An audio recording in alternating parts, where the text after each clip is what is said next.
네 아들 관리 똑바로 안 해? 오갈 데 없는 놈 받아줬더니 신고를 해? 화려한 호텔 연회장, 샤넬 트위드 재킷을 입은 여자의 손이 공중으로 올라갔습니다. 그리고 수수한 남색 블라우스를 입은 여자의 뺨을 향해 내려왔어요. 짝! 연회장의 소리가 울렸습니다. 62살 김밥집 사장 은정의 얼굴에 선명한 손자국이 남았어요. 30년 동안 참아왔던 동창 박미란의 손에 맞은 순간이었습니다. 하지만 이것은 단순한 폭행이 아니었어요. 과연 이 가족에게 무슨 일이 있었던 걸까요? 사연 시작하기 전에 구독과 좋아요 부탁드립니다. 항상 시청해주시는 모든 분들께 감사드립니다. 서울 외곽 새벽 5시 어둠이 채 가시지 않은 골목길에 은정김밥의 간판불이 하나둘 켜지기 시작했습니다. 낡은 형광등이 깜빡이며 불안정한 빛을 내뿜었어요. 시어머니 윤은정은 묵직한 철문을 끌어올리면서 작은 신음을 흘렸습니다. 허리가 뻐근했지만 이 정도는 참을 만했죠. 62살 이 김밥집을 시작한 지 벌써 15년이 되어 가는데도 새벽 일찍 일어나는 건 여전히 힘들었어요. 하지만 손님들이 출근길에 들르는 시간을 맞추려면 어쩔 수 없었습니다. 은정은 가게 안으로 들어가 불을 하나씩 켜기 시작했어요. 주방등, 홀 조명, 냉장고 불빛이 차례대로 켜지면서 작은 김밥집 안이 환해졌습니다. 은정은 앞치마 끈을 묶으면서 거울에 비친 자신의 모습을 잠깐 봤어요. 얼굴엔 피로가 가득했고 머리카락 사이사이에 흰머리가 늘어나 있었습니다. 한숨이 절로 나왔죠. 은정은 냉장고 문을 열고 재료들을 꺼내기 시작했습니다. 당근, 단무지, 햄, 계란을 도마 위에 올려놓으면서 무의식적으로 오른손 검지손가락을 만졌어요. 거기엔 작은 밴드가 붙어 있었습니다. 어젯밤 당근을 썰다가 칼에 베인 상처였죠. 깊지는 않았지만 따끔거림이 계속되었어요. 칼날이 손가락을 스치는 순간 은정은 작게 비명을 질렀었습니다. 하지만 그때도 혼자였기에 아무도 걱정해주지 않았죠. 은정은 밴드를 만지작거리면서 칼을 집어들었습니다. 오늘도 썰어야 할 재료가 산더미처럼 쌓여 있었어요. 쌀을 씻고 밥솥을 돌리고 계란을 삶는 동안 은정은 계속 손가락을 만졌습니다. 밴드가 땀에 젖어 조금씩 벗겨지고 있었어요. 은정은 서랍에서 새 밴드를 꺼내 다시 붙였습니다. 손가락이 욱신거렸지만 은정은 아무렇지 않은 척 일을 계속했어요. 7시가 조금 넘어서 가게 문이 열리는 소리가 들렸습니다. 며느리 한서진이 출근길에 들른 거였어요. 단정하게 올린 머리, 깔끔한 네이비색 정장 차림의 서진은 34살이지만 훨씬 더 젊어 보였습니다. 검사라는 직업 때문인지 어딘가 날카로운 인상을 풍겼어요. 어머님, 벌써 일하세요? 서진이 카운터 쪽으로 다가오면서 물었습니다. 시어머니의 손을 흘끗 보았어요. 밴드가 눈에 들어왔지만 서진은 그냥 지나쳤습니다. 응, 아침 손님들 오기 전에 준비해야지. 출근길이야? 은정은 밴드 붙인 손으로 단무지를 썰면서 대답했어요. 목소리는 담담했지만 손끝에선 미세한 통증이 계속되고 있었습니다. 네, 오늘 아침 일찍 회의가 있어서요. 서진은 카운터에 기대면서 시어머니를 다시 한번 쳐다봤어요. 손가락에 밴드가 또 보였지만 서진은 특별히 신경 쓰지 않았습니다. 김밥집 일을 하다 보면 베이거나 데이는 건 흔한 일이니까요. 어머님, 또 다치셨어요? 서진이 가볍게 물었습니다. 아, 이거 장사하다 보면 일상이지 뭐. 별거 아니야. 은정은 늘 하던 대답을 했어요. 목소리엔 별다른 감정이 실리지 않았습니다. 마치 날씨 얘기하듯 담담하게 말했죠. 조심하세요. 김밥 한 줄 싸주실 수 있어요? 아침 못 먹고 나왔거든요. 그래, 금방 싸줄게. 은정은 서둘러 김밥을 만들기 시작했어요. 밴드 붙인 손가락이 욱신거렸지만 익숙한 손놀림으로 김밥을 말아 올렸습니다. 서진은 고개를 끄덕이면서 시어머니의 모습을 지켜봤어요. 시어머니가 손에 밴드를 붙이고 있는 건 어제 오늘 일이 아니었으니까요. 지난주에도 왼손 엄지에, 지지난주에도 오른손 약지에 밴드가 붙어 있었습니다. 하지만 서진은 그게 이상하다고 생각하지 않았어요. 그저 김밥집 일이 손이 많이 가는 일이라고만 여겼죠. 칼질도 많이 하고 뜨거운 것도 많이 만지니까 당연하다고 생각했습니다. 여기 있어. 조심히 가고. 은정이 김밥을 봉지에 담아 건네주면서 말했습니다. 감사합니다, 어머님. 저녁에 봬요. 서진은 김밥을 받아들고 가게를 나섰어요. 은정은 며느리의 뒷모습을 바라보다가 다시 재료를 썰기 시작했습니다. 손가락이 계속 욱신거렸지만 은정은 참을 수 있었어요. 이 정도 아픔쯤이야 견딜 수 있었으니까요. 60이 넘은 나이에 김밥집을 운영하려면 이 정도는 견뎌야 했습니다. 7시 반 집에서 출근 준비를 하던 아들 최도윤은 거울을 보며 한숨을 쉬었습니다. 35살의 도윤은 중견기업 대명 테크 회계팀에서 일하는 성실한 직장인이었어요. 하지만 요즘 도윤의 얼굴엔 늘 걱정이 가득했습니다. 눈가의 다크서클이 점점 짙어지고 있었고 입술은 바싹 말라 있었죠. 도윤은 넥타이를 매면서 생각했어요. 회사에서 발견한 이상한 거래 내역이 자꾸 마음에 걸렸습니다. 납품 단가가 비정상적으로 부풀려져 있었고 그 돈이 어디로 가는지 알 수 없었어요. 고발해야 할까? 아니면 모른 척해야 할까? 밤마다 잠을 설치며 고민했지만 답은 나오지 않았습니다. 은정은 김밥집에서 홀로 일을 계속했어요. 벽에 걸린 오래된 사진이 눈에 들어왔습니다. 30년 전 고등학교 동창의 사진이었어요. 색이 바랜 사진 속에서 젊은 시절의 은정이 환하게 웃고 있었고 그 옆엔 여러 동창들이 서 있었죠. 은정은 그 사진을 볼 때마다 시선을 피했습니다. 특히 사진 한가운데에 서 있는 한 여자를 보면 가슴이 답답해졌어요. 박미란. 같은 반이었던 미란은 부잣집 딸이었고 은정은 가난한 집 아이였습니다.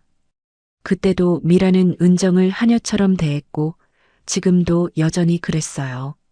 30년이 지났지만 달라진 건 없었습니다. 띠링. 휴대폰 알림음이 울렸습니다. 은정은 밀가루 묻은 손을 앞치마에 닦으면서 휴대폰을 집어들었어요. 동창의 단톡방에서 온 메시지였습니다.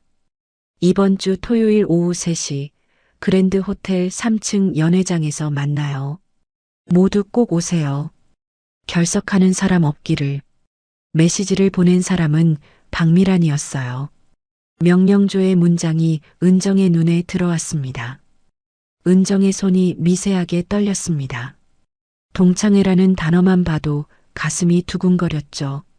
좋은 설렘이 아니라 두려움에 가까운 떨림이었어요. 심장이 빠르게 뛰기 시작했고 손바닥에 땀이 배어 나왔습니다. 지난번 동창회에서도 미라는 은정을 부렸습니다. 은정아, 물 좀 떠와. 이게 미지근해. 은정아, 저기 휴지 좀 가져다 줘. 빨리. 은정아, 의자 좀 치워줄래? 좁아서 못 앉겠네. 마치 하인 부리듯이 명령했고 다른 동창들은 모른 척했어요. 심지어 몇몇은 킥킥거리며 웃기까지 했습니다. 은정은 그때마다 응 그래 하면서 시키는 대로 했어요. 물을 떠다 주고 휴지를 가져다 주고 의자를 옮겨 주었습니다. 얼굴이 화끈거렸지만 참았죠. 괜히 말대꾸했다가 더 큰 소리를 듣고 싶지 않았으니까요. 은정은 휴대폰을 내려놓으면서 깊은 한숨을 내쉬었습니다. 또 가야 하나? 이번엔 안 가면 안 될까? 하지만 은정은 알고 있었어요. 안 가면 미란이 단톡방에 또 뭐라고 쓸지 뻔했으니까요. 은정은 다시 재료를 썰기 시작했습니다. 손가락의 밴드가 땀에 젖어 조금씩 벗겨지고 있었어요. 은정은 그걸 다시 붙이면서 생각했습니다. 이 평범한 아침이 곧 무너질 거라는 걸. 자신도 아들도 며느리도 모르고 있는 폭풍이 다가오고 있다는 걸. 하지만 은정은 그걸 알 리 없었죠. 김밥집 안은 점점 고소한 참기름 냄새로 가득 찼습니다. 밥 짓는 냄새, 단무지 냄새가 뒤섞이면서 익숙한 아침의 향기를 만들어냈어요. 하지만 은정의 마음속엔 불안함이 점점 커지고 있었습니다. 손가락의 상처처럼 보이지 않는 상처들이 은정의 마음속에 쌓여가고 있었어요. 새벽의 정적 속에서 은정은 혼자 밥을 짓고 재료를 썰었습니다. 손에 밴드를 붙인 채로, 아무도 물어보지 않는 상처를 아는 채로, 아무도 모르는 두려움을 감춘 채로, 그렇게 이 가족의 긴 하루가 시작되었습니다. 대명테크 본사 12층 회계팀 사무실. 커다란 창문 너머로 서울 시내가 한눈에 내려다 보였지만 도윤은 그 풍경에 눈길조차 주지 않았습니다. 도윤은 컴퓨터 화면을 뚫어지게 바라보고 있었어요. 엑셀 파일 속 숫자들이 눈앞에서 춤을 추는 것만 같았습니다. 아침 9시부터 지금까지 4시간째 같은 파일만 들여다보고 있었죠. 커피잔은 이미 3번째 비워진 상태였고 허리는 뻐근하게 굳어 있었어요. 도윤의 손가락이 마우스 위에서 멈췄습니다. 화면 속 거래 내역 하나가 눈에 들어왔어요. 납품업체 대성산업, 철강 자재 구매 단가. 지난달에는 킬로그램당 3,000원이었는데 이번 달에는 5,000원으로 올라 있었습니다. 무려 67%나 인상된 가격이었죠. 도윤은 눈을 비비면서 다시 한번 확인했어요. 혹시 자기가 잘못 본 건 아닐까 하는 마음에서였습니다. 도윤은 허리를 곧게 펴면서 다시 한번 확인했어요. 다른 업체들의 단가는 그대로인데 대성산업만 유독 높았습니다. 이상했어요. 철강 자재 시세는 오히려 내렸다는 뉴스를 며칠 전에 봤거든요. 도윤은 지난 6개월치 거래 내역을 불러왔습니다. 화면을 스크롤하면서 하나하나 확인했어요. 3개월 전부터 조금씩 가격이 오르기 시작했고 지난달부터는 눈에 띄게 부풀려진 게 확인되었습니다. 그런데 더 이상한 건 결제 라인이었어요. 구매팀장, 재무이사, 그리고 대표이사의 도장이 모두 찍혀 있었습니다. 이게 대체 뭐지? 도윤은 작게 중얼거렸어요. 옆자리 김대리가 고개를 돌렸습니다. 최대리, 뭐 찾아? 아니에요. 그냥 확인 중이에요. 도윤은 당황하면서 화면을 축소했어요. 김대리는 잠시 도윤을 쳐다보다가 다시 자기 일에 집중했습니다. 도윤은 안도의 한숨을 내쉬면서 다시 파일을 열었어요. 이번엔 다른 납품업체들을 확인했어요. 대성산업, 성진물산, 한일상사, 세 곳 모두 같은 패턴으로 가격이 부풀려져 있었습니다. 도윤은 계산기를 두드렸어요. 부풀려진 금액만 합쳐도 6개월 동안 2억 원이 넘었습니다. 이 돈이 대체 어디로 간 걸까? 도윤의 등에서 식은땀이 흘러내렸어요. 점심시간이 되었습니다. 동료들이 하나둘 자리에서 일어나 구내식당으로 향했어요. 도윤은 자리에 남아 계속 자료를 뒤적였습니다. 최 대리, 점심 안 먹어? 팀장이 지나가면서 물었습니다. 조금 있다가 먹겠습니다. 도윤은 억지로 웃으면서 대답했어요. 팀장은 고개를 끄덕이고 나갔습니다. 사무실이 조용해지자 도윤은 더 깊이 파고들었어요. 납품업체들의 등록 정보를 확인했습니다. 모든 게 정상적으로 보였지만 뭔가 이상했어요. 도윤은 포털 사이트에 업체 이름을 검색했습니다. 대성산업, 성진물산, 한일상사. 검색 결과에는 회사 홈페이지도 뉴스 기사도 나오지 않았어요. 마치 유령 회사 같았죠. 도윤의 심장이 빠르게 뛰기 시작했습니다. 이건 단순한 실수가 아니었어요. 누군가 의도적으로 가격을 부풀려서 돈을 빼돌리고 있었던 거였습니다. 오후 2시 긴급회의 소집 메일이 떴습니다. 전 직원 필참, 15층 대회의실. 도윤은 불안한 마음으로 회의실로 향했어요. 대회의실에는 100여 명이 넘는 직원들이 모여 있었습니다. 웅성거리는 소리가 가득했고 모두 불안해하는 표정이었어요. 대표이사 박진우가 단상에 올라섰습니다. 50대 중반의 박 대표는 언제나처럼 단정한 양복 차림이었지만 표정이 굳어 있었어요. 여러분, 오늘 불편한 소식을 전하게 되어 유감입니다. 박 대표가 마이크를 잡고 말했어요. 우리 회사에 내부 고발자가 있습니다.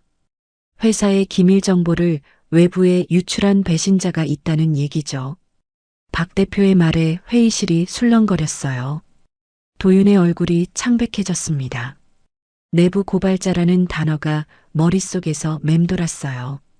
조사 결과 구매팀 정민수 대리가 허위 정보를 외부에 제보한 것으로 확인되었습니다. 정 대리는 오늘부로 해고 조치되었습니다. 박 대표가 차갑게 말했어요. 회의실 한쪽에서 누군가 박수를 쳤습니다. 그러자 여기저기서 박수 소리가 터져 나왔어요. 잘했어요. 배신자는 당연히 쫓아내야죠. 사람들의 목소리가 들렸습니다. 도윤은 박수를 칠 수가 없었어요. 손이 얼어붙은 것처럼 움직이지 않았습니다. 정민수 대리는 도윤과 같은 해에 입사한 동기였어요. 신입 때 같은 팀에서 일하면서 자주 점심을 같이 먹었고 회사 생활에 대해 고민도 나눴었습니다. 성실하고 정직한 사람이었죠. 야근을 할 때도 묵묵히 일했고 후배들한테도 친절했어요. 그런 사람이 허위 정보를 유출했다니 믿을 수가 없었습니다. 도윤의 머릿속이 복잡하게 돌아가기 시작했어요. 앞으로 내부 고발이나 허위 제보를 하는 직원은 즉시 징계하고 법적 조치를 취하겠습니다. 여러분도 조심하시기 바랍니다. 박 대표의 경고가 회의실에 울려 퍼졌어요. 그 목소리에는 분명한 위협이 담겨 있었습니다. 회의가 끝나고 사람들이 하나둘 빠져나갔습니다. 복도에서 수군거리는 소리가 들렸어요. 정 대리가 왜 그랬대? 배신자 하나 잡혀서 다행이야. 우리 회사에 그런 사람이 있었다니. 사람들의 말이 도윤의 귓가를 스쳤습니다. 사무실로 돌아왔습니다. 정민수의 자리는 이미 깨끗하게 정리되어 있었어요. 책상 위에 있던 가족사진 액자도 컴퓨터 모니터도 필기구 꽂이도 모두 사라졌습니다. 심지어 의자까지 다른 걸로 바뀌어 있었어요. 마치 처음부터 그 사람이 없었던 것처럼요. 도윤은 그 빈자리를 한참 동안 바라봤습니다. 가슴이 답답해지면서 숨쉬기가 힘들어졌어요. 도윤은 자기 자리에 앉아 떨리는 손으로 마우스를 잡았습니다. 화면 속 거래 내역이 다시 눈에 들어왔어요. 부풀려진 단가, 유령 회사들, 2억 원이 넘는 돈. 이 모든 게 진실인데 정민수는 왜 허위 정보를 유출했다고 해고된 걸까? 최 대리. 갑자기 팀장이 도윤의 자리 앞에 섰습니다. 도윤은 깜짝 놀라면서 화면을 최소화했어요. 네, 팀장님. 요즘 무슨 일 있어? 얼굴이 안 좋아 보이네.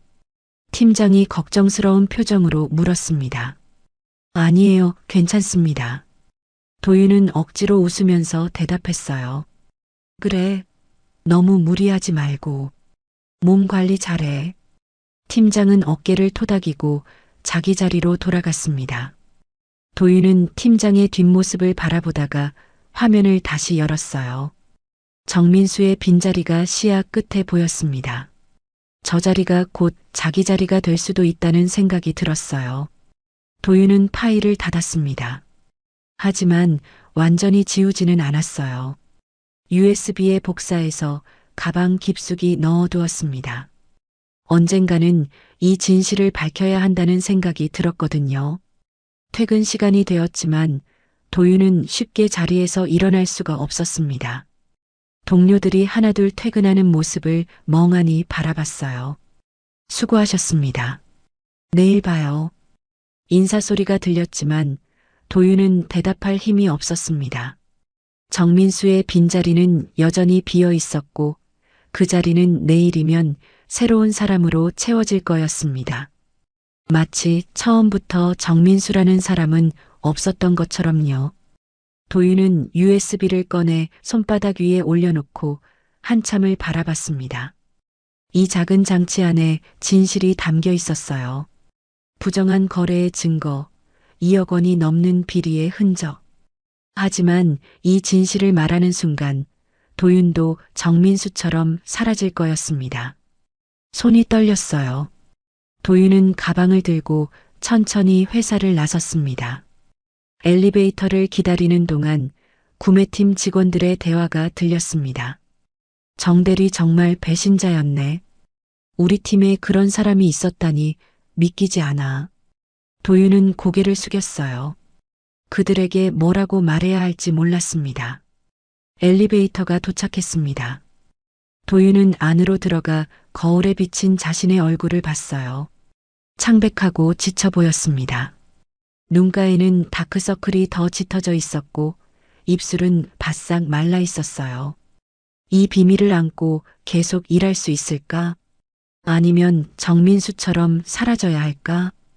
도윤은 답을 찾을 수가 없었습니다. 1층 로비로 내려왔습니다. 경비 아저씨가 인사를 건넸지만 도윤은 고개만 까딱하고 밖으로 나갔어요. 차가운 저녁 공기가 얼굴을 스쳤습니다. 밤하늘을 올려다봤어요. 별 하나 보이지 않는 캄캄한 하늘이었습니다. 도윤의 마음처럼 어두웠어요. 도윤은 지하철역으로 향하면서 생각했습니다. 집에 가면 엄마가 기다리고 있을 거예요. 힘들지? 하고 물으실 거고 도윤은 또 괜찮아요. 하고 대답하겠죠. 하지만 괜찮지 않았습니다. 전혀 괜찮지 않았어요. 도윤의 발걸음은 점점 무거워졌습니다. 밤 11시 도윤의 집 작은 서재. 책상 위 스탠드만 켜진 어두운 방에서 도윤은 노트북 앞에 앉아 있었습니다. 화면에는 익명 제보 사이트가 떠 있었어요. 국민권익위원회 신문고 페이지였습니다. 커서가 제보하기 버튼 위에서 깜빡거렸죠. 이미 2시간째 같은 화면만 바라보고 있었어요. 커피잔은 식어버렸고 도윤의 등은 굽어 있었습니다. 도윤은 마우스를 잡은 손이 떨리는 걸 느꼈습니다. 클릭 한 번이면 되는데 손가락이 움직이지 않았어요. USB를 컴퓨터에 꽂았다 뺐다를 반복했습니다. 이 안에 든 증거 파일들이 갑자기 납덩이처럼 무겁게 느껴졌죠. 손바닥에는 땀이 배어 나왔고 입술은 바싹 말라 있었습니다. 심장이 빠르게 뛰고 있었어요. 도윤의 머릿속에 아내 서진의 얼굴이 떠올랐습니다. 결혼한 지 3년 서진은 늘 도윤을 믿고 지지해줬어요. 당신은 정직한 사람이에요. 그게 좋아요. 서진이 웃으면서 했던 말이 귓가에 맴돌았습니다. 이어서 어머니 은정의 모습이 떠올랐어요. 새벽부터 김밥집에서 일하는 어머니. 손에 밴드를 붙인 채로도 묵묵히 일하시는 모습. 정직하게 살아야 한다. 그게 사람이 지킬 수 있는 마지막 자존심이다. 어머니가 어렸을 때부터 해주셨던 말씀이었습니다. 도윤은 눈을 감았습니다. 그런데 어둠 속에서 정민수의 얼굴이 보였어요. 빈 책상, 사라진 이름, 배신자라고 손가락질하던 사람들. 도윤도 곧 저렇게 될 수 있다는 생각이 들었습니다. 창밖에서 빗소리가 들렸어요. 언제부터인가 비가 내리기 시작했습니다. 창문에 빗물이 흘러내리면서 불빛들이 번져 보였어요. 도윤은 창밖을 바라보면서 깊은 한숨을 내쉬었습니다. 도윤은 다시 화면을 바라봤어요. 제보 양식에 이미 모든 내용을 적어 놓았습니다. 증거 파일도 첨부했어요. 이제 버튼만 누르면 됐습니다. 정직하게 살자. 어머니의 말씀이 다시 떠올랐어요. 도윤은 심호흡을 크게 하면서 눈을 질끈 감았습니다. 그리고 마우스를 클릭했어요. 딸각. 제보 완료 메시지가 화면에 떴습니다. 신고가 정상적으로 접수되었습니다. 접수 번호는 2025-8471입니다. 도윤은 의자 등받이에 몸을 기댔어요. 온몸에 힘이 빠져나가는 것 같았습니다. 이제 돌이킬 수 없었어요. 도윤은 그 순간 모든 걸 잃을 수도 있다는 걸 알고 있었습니다. 창밖의 비는 점점 더 세차게 내리고 있었어요. 빗소리가 창문을 두드리면서 밤의 고요함을 깼습니다. 도윤은 노트북을 끄고 서재를 나왔어요. 며칠이 지났습니다. 회사 분위기가 이상하게 바뀌었어요. 도윤이 자리에 앉으면 주변이 조용해졌습니다. 동료들의 시선이 느껴졌지만 아무도 말을 걸지 않았어요. 복도에서 마주치면 고개를 숙이고 지나갔습니다. 월요일 아침 도윤은 평소처럼 출근했어요. 하지만 사무실 분위기가 달랐습니다. 동료들이 웅성거리면서 도윤을 쳐다봤어요. 들었어? 최 대리가 내부 고발했대. 진짜? 회사를? 어쯧쯧. 수군거리는 소리가 들렸습니다. 도윤은 자리에 앉아 컴퓨터를 켰어요. 하지만 업무 메일이 하나도 없었습니다. 공유 폴더 접근 권한도 막혀 있었어요. 목요일 오후 인사팀에서 연락이 왔습니다. 최 대리님, 잠시 인사팀으로 올라와 주시겠습니까? 짧고 무표정한 목소리였어요. 도윤은 가슴이 철렁했습니다. 이 순간이 올 거라는 걸 알고 있었어요. 천천히 자리에서 일어나 엘리베이터로 향했습니다. 인사팀 회의실에 들어가자 인사팀장과 법무팀 직원이 앉아 있었어요. 테이블 위에는 서류가 놓여 있었습니다. 앉으세요. 인사팀장이 차갑게 말했어요.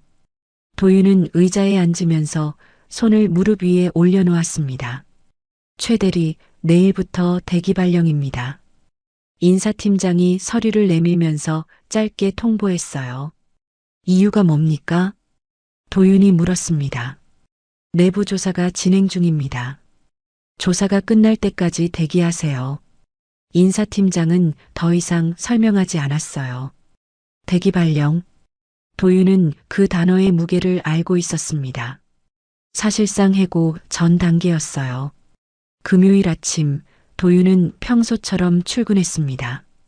하지만 모든 게 달라져 있었어요. 회의 초대 메일이 오지 않았습니다. 업무 배정도 사라졌어요. 도윤은 컴퓨터 앞에 앉아 할 일이 없었습니다. 화면만 멍하니 바라보고 있었어요. 11시가 되자 팀 회의가 시작되었습니다. 모두가 회의실로 들어갔지만 도윤에게는 아무 연락도 없었어요. 도윤은 빈 사무실에 혼자 남았습니다. 점심시간이 되었어요. 동료들이 하나둘 자리에서 일어났습니다. 김 대리님, 점심 가실래요? 네, 가죠. 박 과장님도 같이 가시죠. 그들은 도윤을 쳐다보지도 않고 나갔어요. 마치 도윤이 없는 것처럼요. 도윤은 혼자 남았습니다. 텅 빈 사무실에서 도시락을 꺼냈어요. 뚜껑을 열었지만 밥을 입에 넣을 수가 없었습니다. 목이 메는 것 같았어요. 1시가 넘어서 동료들이 돌아왔습니다. 모두 웃으면서 들어왔지만 도윤의 자리를 지나칠 때는 조용해졌어요. 아무도 도윤에게 말을 걸지 않았습니다. 오후에 팀장이 다가왔어요. 최 대리, 당분간 집에서 대기하는 게 어때요? 부드러운 말투였지만 사실상 출근하지 말라는 얘기였습니다. 알겠습니다. 도윤은 고개를 숙였어요. 복도를 걸을 때 동료들이 도윤을 피했습니다. 눈이 마주치면 고개를 돌렸어요. 화장실에서 만나면 급히 나갔습니다. 도윤은 투명 인간이 된 것 같았어요. 엘리베이터에서 우연히 김대리와 마주쳤습니다. 김대리님, 도윤이 인사했어요. 하지만 김대리는 휴대폰만 보면서 대답하지 않았습니다. 엘리베이터 문이 열리자 급히 나갔어요. 도윤은 그 뒷모습을 바라보면서 쓴웃음을 지었습니다. 저녁이 되어 집에 돌아왔어요. 현관문을 열자 고소한 된장찌개 냄새가 났습니다. 어머니 은정이 저녁을 차려놓고 기다리고 있었어요. 식탁에는 반찬이 가득했습니다. 도윤이 좋아하는 계란말이, 김치찌개, 생선구이. 도윤아, 늦었구나. 회사 일은 좀 어때? 은정이 걱정스러운 목소리로 물었습니다. 괜찮아요, 엄마. 도윤은 억지로 웃었어요. 요즘 프로젝트가 잘 풀려서 다들 기분이 좋아요. 거짓말이었습니다.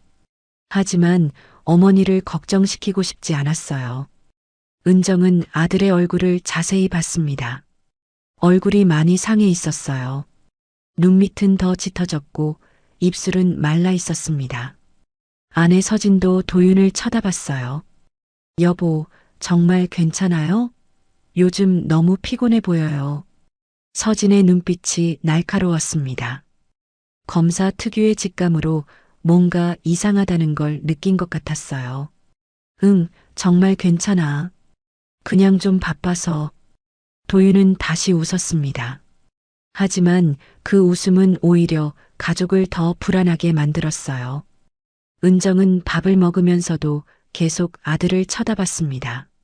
서진도 젓가락을 놓고 도윤을 바라봤어요. 식탁 위의 분위기가 무거워졌습니다. 도윤아. 은정이 조심스럽게 불렀습니다. 네, 엄마. 힘든 일 있으면 엄마한테 말해도 돼. 은정의 목소리가 떨렸어요. 도윤은 고개를 들어 어머니를 봤습니다. 어머니의 눈에 눈물이 맺혀 있었어요. 도윤의 가슴이 먹먹해졌습니다. 엄마, 정말 괜찮아요. 걱정 마세요. 도윤은 다시 한번 웃으면서 말했어요. 하지만 은정은 알고 있었습니다. 아들이 무언가를 숨기고 있다는 것을, 무언가 힘든 일이 있다는 것을. 하지만 물어볼 수가 없었어요. 저녁 식사가 끝나고 도윤은 방으로 들어갔습니다. 문을 닫고 침대에 누웠어요. 천장을 바라보면서 눈을 감았습니다. 제보한 지 일주일이 지났어요. 아직 아무 소식도 없었습니다. 회사는 조용했고 도윤은 계속 대기발령 상태였어요. 이 상태가 언제까지 계속될까? 한 달? 두 달? 아니면 영원히? 도윤은 알 수 없었어요. 하지만 한 가지는 확실했습니다. 후회하지 않는다는 것. 정직하게 살기로 한 선택을 후회하지 않는다는 것. 창밖을 봤어요. 비는 그쳤지만 하늘은 여전히 흐렸습니다. 먹구름이 가득했어요. 도윤은 깊은 한숨을 내쉬었습니다.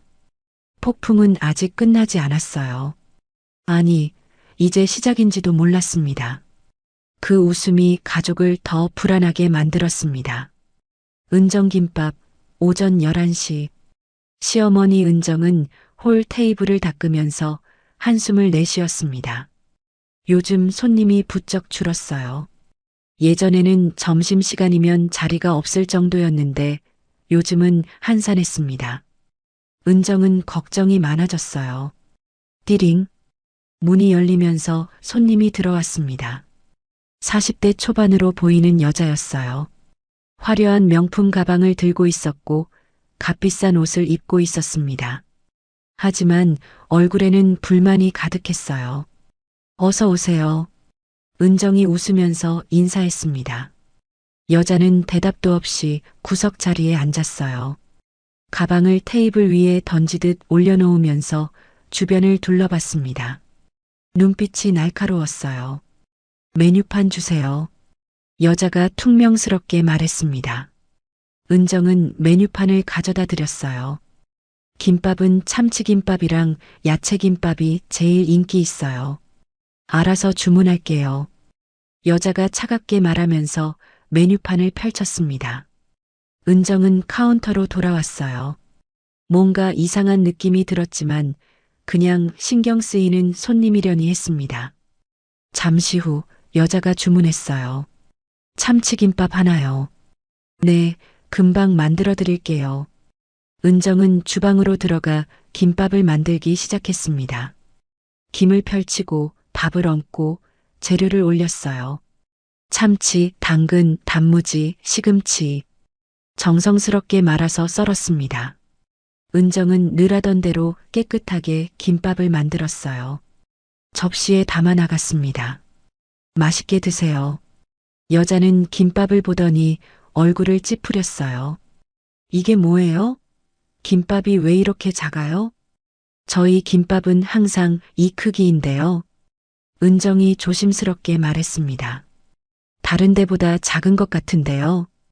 그리고 이거 신선한 거 맞아요? 여자가 김밥을 손가락으로 찍으면서 물었어요. 네, 아침에 준비한 재료예요. 은정의 목소리가 떨렸습니다. 여자는 휴대폰을 꺼냈어요. 그리고 김밥을 찍기 시작했습니다. 여러 각도에서 사진을 찍었어요. 잠깐만요. 왜 사진을 찍으시는 거예요? 은정이 물었습니다. 내가 왜 찍는지 궁금해요? SNS에 올릴 거예요. 이런 불량 김밥집이 있다고요. 여자가 큰 소리로 말했어요. 은정의 얼굴이 창백해졌습니다. 손님, 저희 김밥에 문제가 있으신가요? 문제? 많죠. 일단 양도 적고 신선해 보이지도 않아요. 여자는 계속 사진을 찍었습니다. 은정은 어떻게 해야 할지 몰랐어요. 죄송합니다. 다시 만들어 드릴까요? 다시 만들어 봤자 똑같겠죠. 그리고 주방도 보여주세요. 위생 상태가 어떤지 확인하고 싶어요.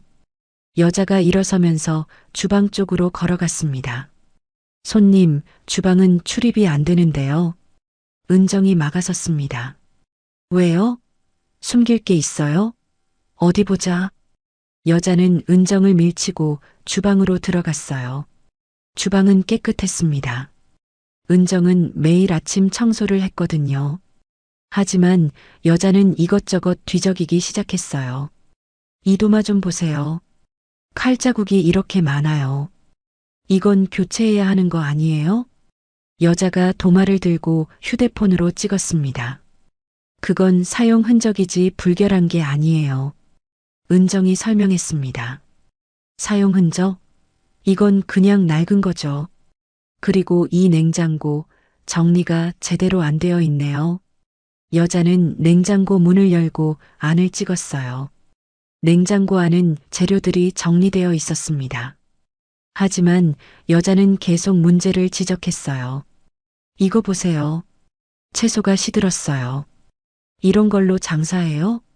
여자가 크게 말하면서 휴대폰을 들이댔습니다. 그건 오늘 아침에 받은 거예요. 은정의 목소리가 떨렸어요. 거짓말하지 마세요. 누가 봐도 시든 거잖아요.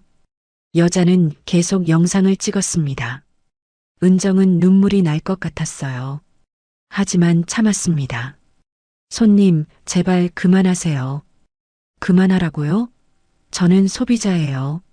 소비자가 불결한 식당을 고발하는 게 뭐가 잘못됐어요? 여자가 큰 소리로 말했습니다. 밖에 있던 다른 손님 2명이 불안한 표정으로 일어났어요. 사장님, 저희 계산할게요. 그들은 급히 나갔습니다. 여자는 만족스러운 표정으로 웃었어요.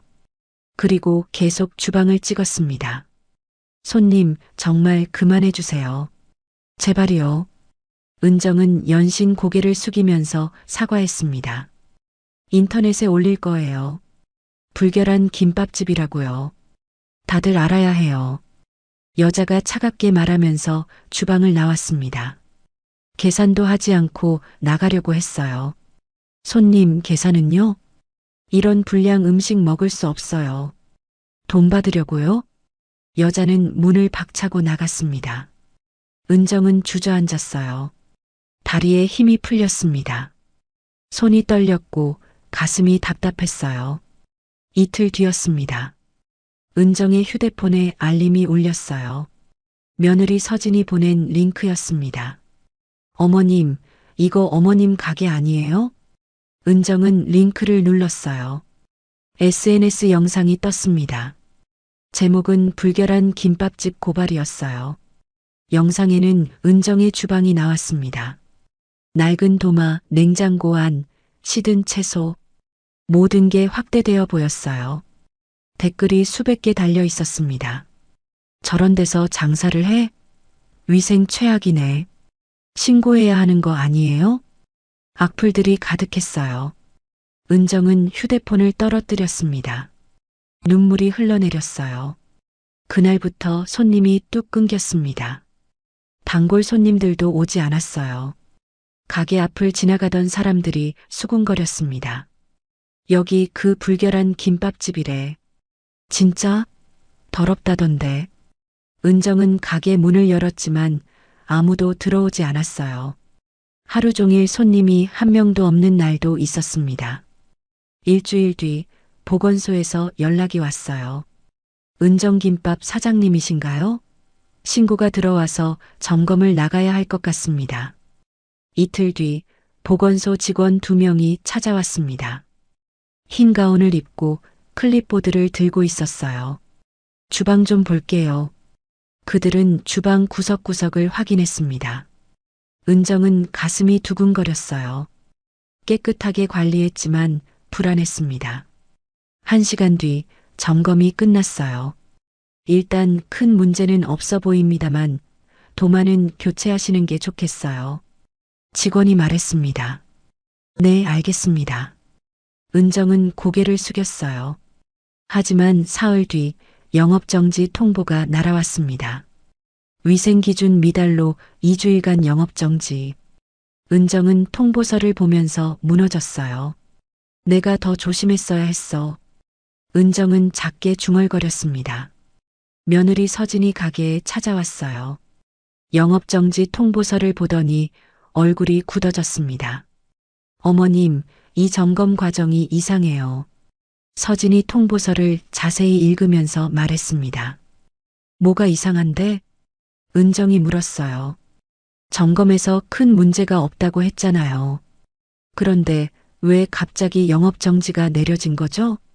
서진의 눈빛이 날카로워졌습니다. 모르겠어. 내가 잘못 관리한 거겠지. 은정은 고개를 숙였어요. 서진은 이 모든 일이 우연이 아니라고 느꼈습니다. 까다로운 손님, SNS 영상, 보건소 신고, 영업정지. 너무 완벽하게 이어지는 순서였어요. 어머님, 그 손님 혹시 기억나세요? 영상 찍었던 분요. 얼굴은 잘 기억 안 나는데 명품 가방 들고 있었어. 은정이 대답했습니다. 서진은 휴대폰을 꺼내 SNS를 검색했어요. 영상을 올린 계정을 확인했습니다. 하지만 계정은 며칠 전에 만들어진 것이었고 다른 게시물은 없었어요. 이건 계획적이에요. 서진이 중얼거렸습니다. 뭐가? 은정이 물었어요. 이 모든 게요. 어머님, 최근에 누구랑 다툰 일 없으세요? 은정은 잠시 생각했습니다. 동창회가 떠올랐어요. 박미란의 얼굴이 스쳤습니다. 하지만 확신할 수 없었어요. 없어. 그냥 내가 조심하지 못한 거야. 은정은 고개를 저었습니다. 서진은 뭔가 감춰진 게 있다고 느꼈어요. 하지만 시어머니가 말하지 않으니 더 물을 수 없었습니다. 알겠어요. 일단 제가 알아볼게요. 서진이 말했습니다. 그날 밤 서진은 사건을 정리했어요. 노트에 타임라인을 적었습니다. 뭔가 큰 그림이 있는 것 같았지만 아직 확신할 증거는 없었어요.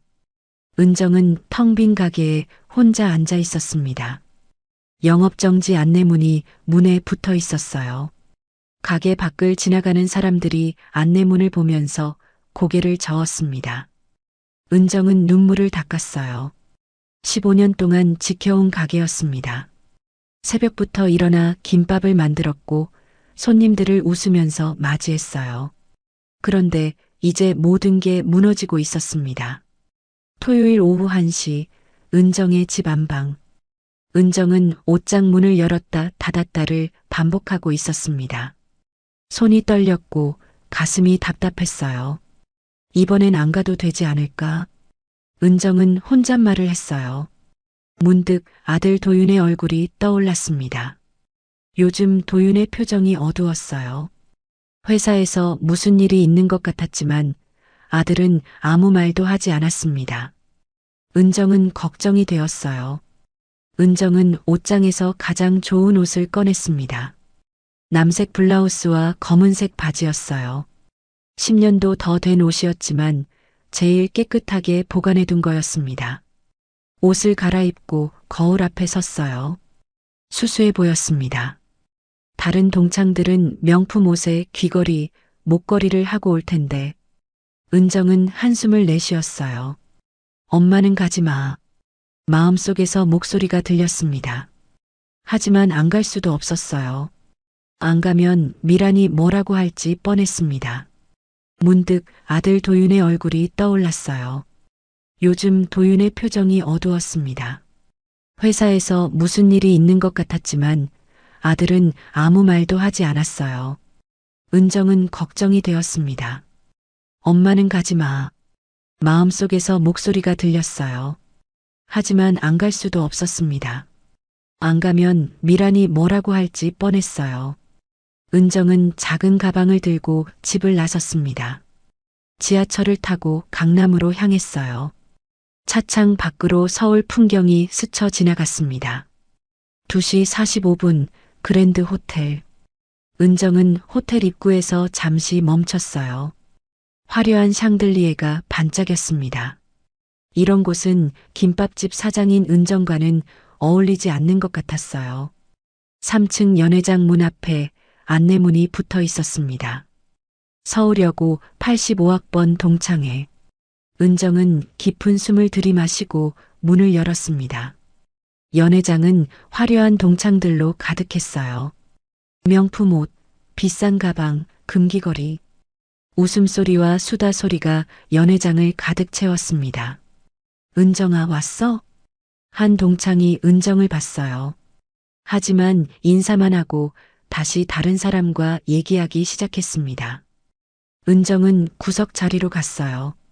은정아, 왔어? 한 동창이 은정을 봤어요. 하지만 인사만 하고 다시 다른 사람과 얘기하기 시작했습니다. 은정은 구석 자리로 갔어요. 테이블에는 과일과 케이크가 놓여 있었습니다. 그때 연회장 한가운데서 목소리가 들렸어요. 여러분, 모두 자리에 앉으세요. 박미란이었습니다. 62살의 미란은 여전히 화려했어요. 샤넬 트위드 재킷에 에르메스 가방, 진주 목걸이. 미란은 여왕처럼 테이블 중앙에 앉았습니다. 동창들이 미란 주변으로 모였어요. 칭찬이 쏟아졌습니다. 미란은 만족스럽게 웃으면서 구석에 앉아 있는 은정을 봤어요. 은정아, 이리 와. 은정은 천천히 미란 옆자리에 앉았습니다. 식사가 시작되었어요. 하지만 미란은 계속 은정을 시켰습니다. 은정아, 물 좀 떠와. 은정아, 저기 휴지 좀 가져다 줘. 은정아, 의자 좀 치워줄래? 명령이 계속 이어졌어요. 다른 동창들은 모른 척 했습니다. 은정은 그때마다 일어나 시키는 대로 했어요. 3시간이 지났습니다. 은정의 다리는 아팠고 음식은 거의 먹지 못했어요. 5시가 되자 은정은 조용히 가방을 집어들었습니다. 미란아, 나 먼저 갈게. 몸이 좀 안 좋아서. 미란은 은정을 쳐다봤습니다. 눈빛이 차가워졌어요. 벌써 가? 동창회가 이제 재미있어지려고 하는데. 미안해.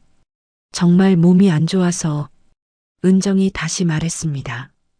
미란은 천천히 일어섰어요. 그리고 은정에게 다가왔습니다. 은정과 미란 사이의 거리가 좁혀졌어요. 은정아. 미란이 낮은 목소리로 말했습니다. 응, 내 아들 말이야. 미란의 눈빛이 차갑게 변했어요. 은정은 불안한 예감이 들었습니다. 도윤이가 왜? 내 아들이 우리 회사 고발했어. 알고 있었어? 미란이 차갑게 말했어요. 은정은 얼어붙었습니다. 뭐라고? 대명테크, 내 남편 회사야. 내 아들 도윤이가 내부 고발했다고. 미란의 목소리가 떨렸습니다. 연회장의 모든 동창들이 은정을 쳐다봤어요. 나는 몰랐어. 도윤이가 그런 일을. 은정의 목소리도 떨렸습니다. 몰랐어? 거짓말하지 마. 내 아들이 우리 회사를 망치려고 했어. 미란이 한 걸음 더 다가왔어요. 진짜 몰랐어. 도윤이는 아무 말도 안 했어. 은정의 눈에 눈물이 맺혔습니다.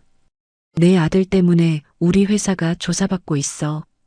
주가도 떨어지고 다 내 아들 때문이야. 미란의 얼굴이 붉어졌어요.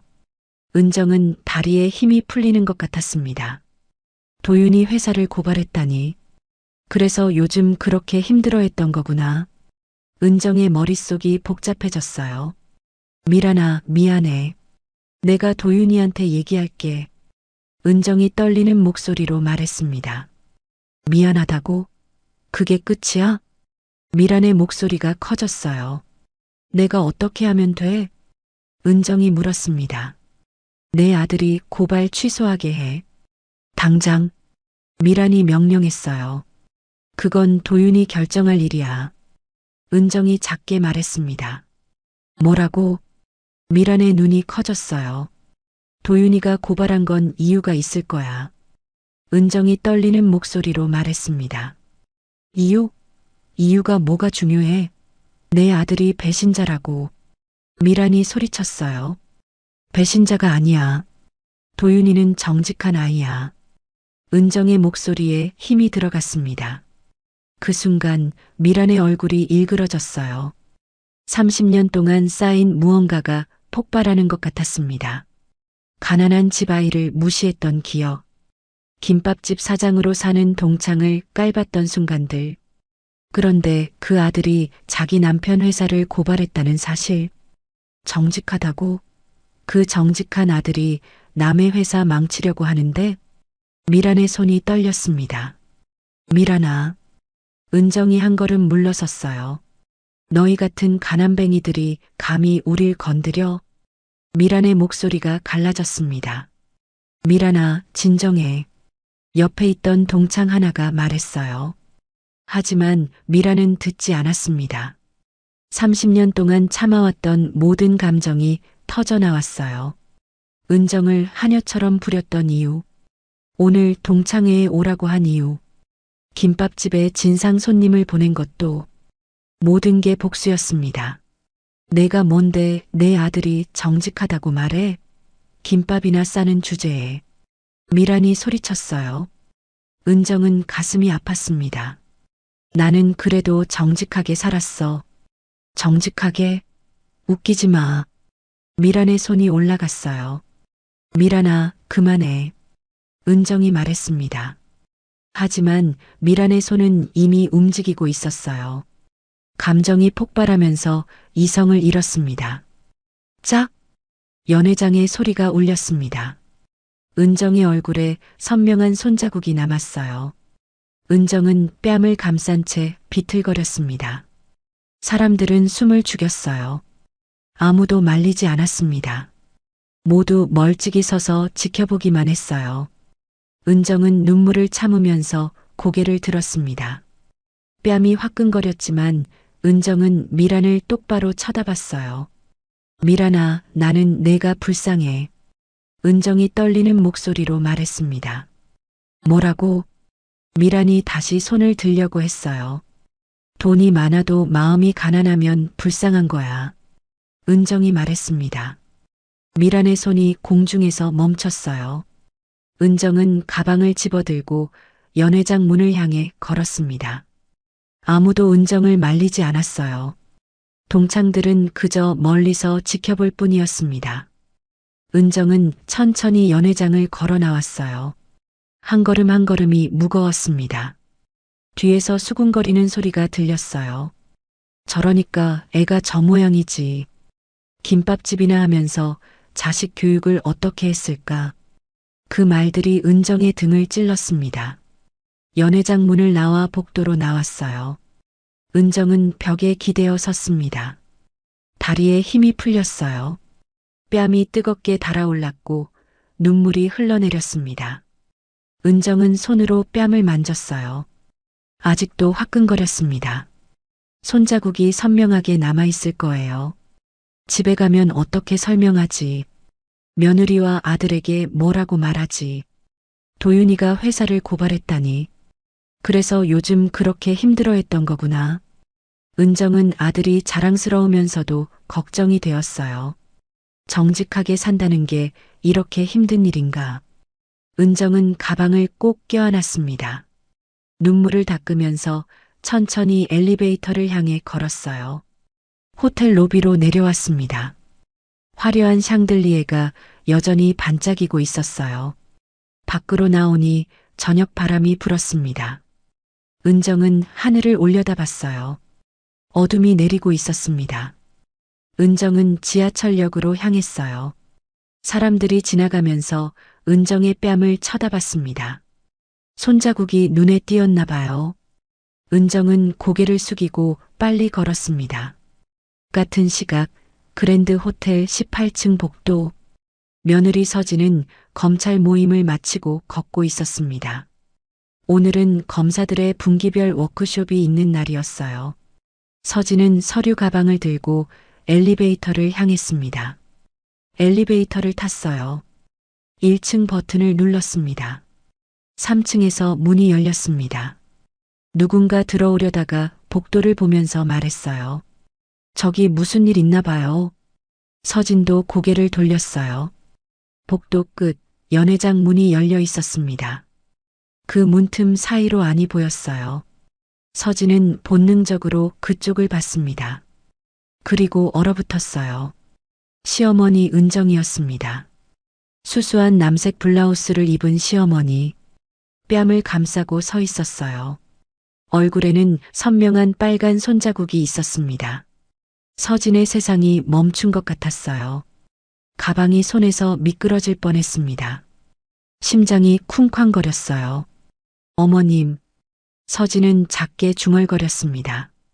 이게 무슨 상황이지? 시어머니가 왜 여기에? 누가 때린 거야? 서진의 머릿속이 하얗게 변했습니다. 엘리베이터에 함께 탔던 여자가 말했어요. 저기 싸움인가 봐요. 가시죠. 여자가 서진의 팔을 잡아 끌었습니다. 하지만 서진은 움직일 수 없었어요. 시어머니만 보였습니다. 작고 외로운 모습, 뺨을 감싼 채 고개를 숙이고 있는 모습. 검사사님? 여자가 다시 불렀어요. 서진은 정신을 차렸습니다. 아, 네. 먼저 가세요. 여자는 어깨를 으쓱하고 엘리베이터를 나갔어요. 하지만 서진은 나가지 못했습니다. 문이 닫히려고 했어요. 서진은 재빨리 문 열림 버튼을 눌렀습니다. 그리고 복도로 나왔어요. 서진의 몸이 앞으로 움직이려고 했어요. 발이 복도를 향했습니다.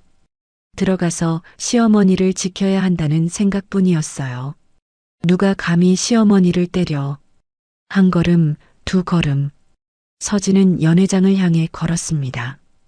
걸음이 점점 빨라졌어요. 그 순간 시어머니와 눈이 마주쳤어요. 시어머니 은정은 서진을 봤습니다. 눈에는 눈물이 가득했어요. 놀란 표정이었습니다. 은정은 작게 고개를 저었습니다. 눈물로 가득한 눈으로 고개를 저었어요. 입술을 떨면서 안 되라고 말하는 것 같았습니다. 오지 말라는 신호였습니다. 제발 오지 말라고. 서진은 그 자리에 멈춰 섰어요. 가슴이 찢어지는 것 같았습니다. 시어머니가 혼자 저 굴욕을 당하고 있는데 자신은 여기서 지켜만 보고 있다니. 은정은 다시 한번 강하게 고개를 저었어요. 눈빛으로 간청했습니다. 들어오지 마. 제발. 서진은 발이 땅에 붙은 것처럼 움직일 수 없었어요.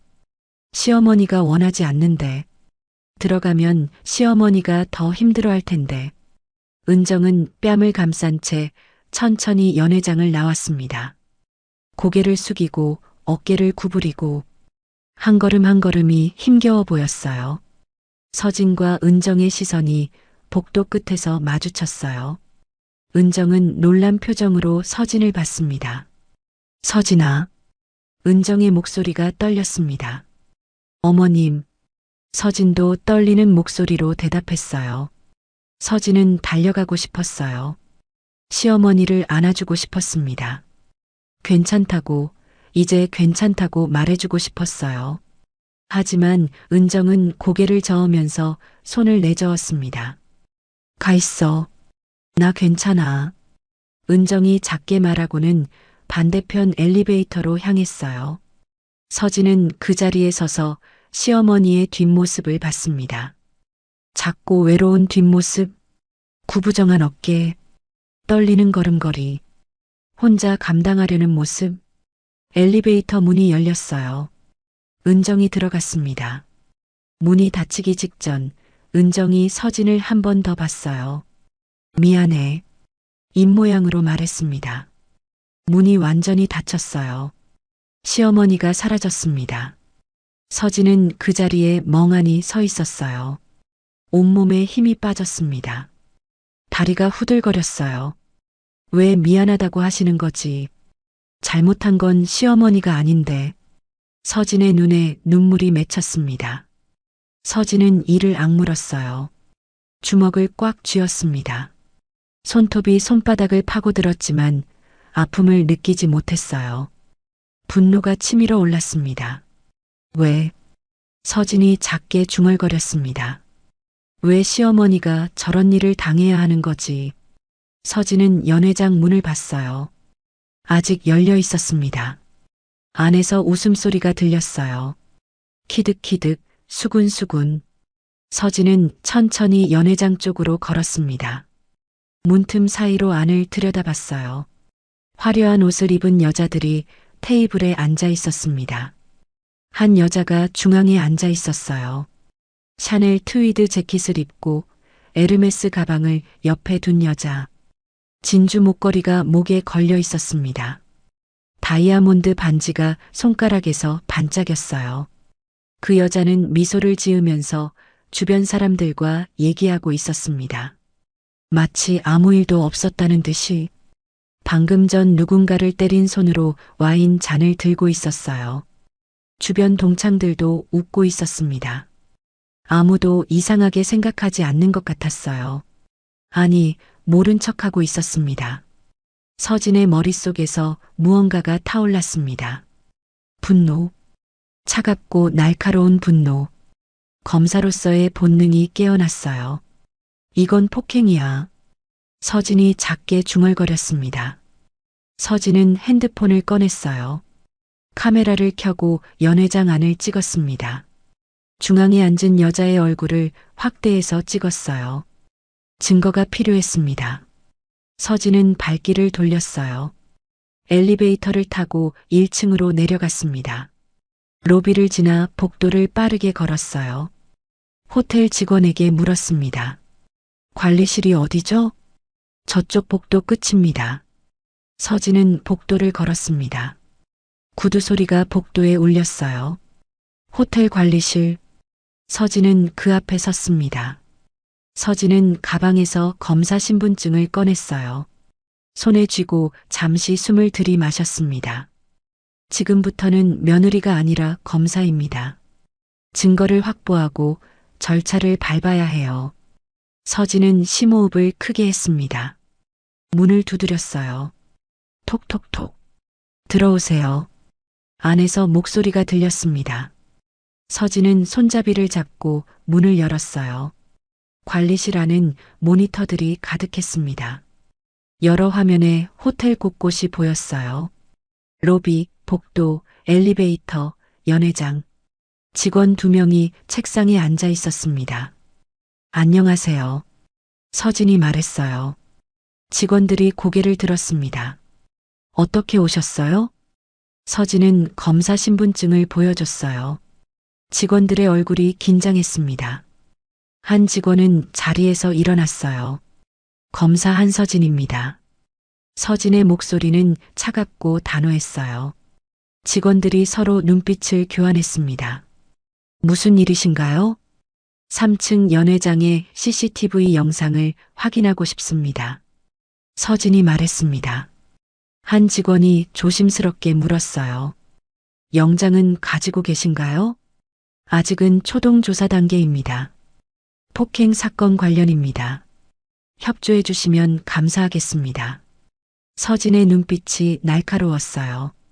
직원은 잠시 망설였습니다. 검사 신분증을 다시 봤어요.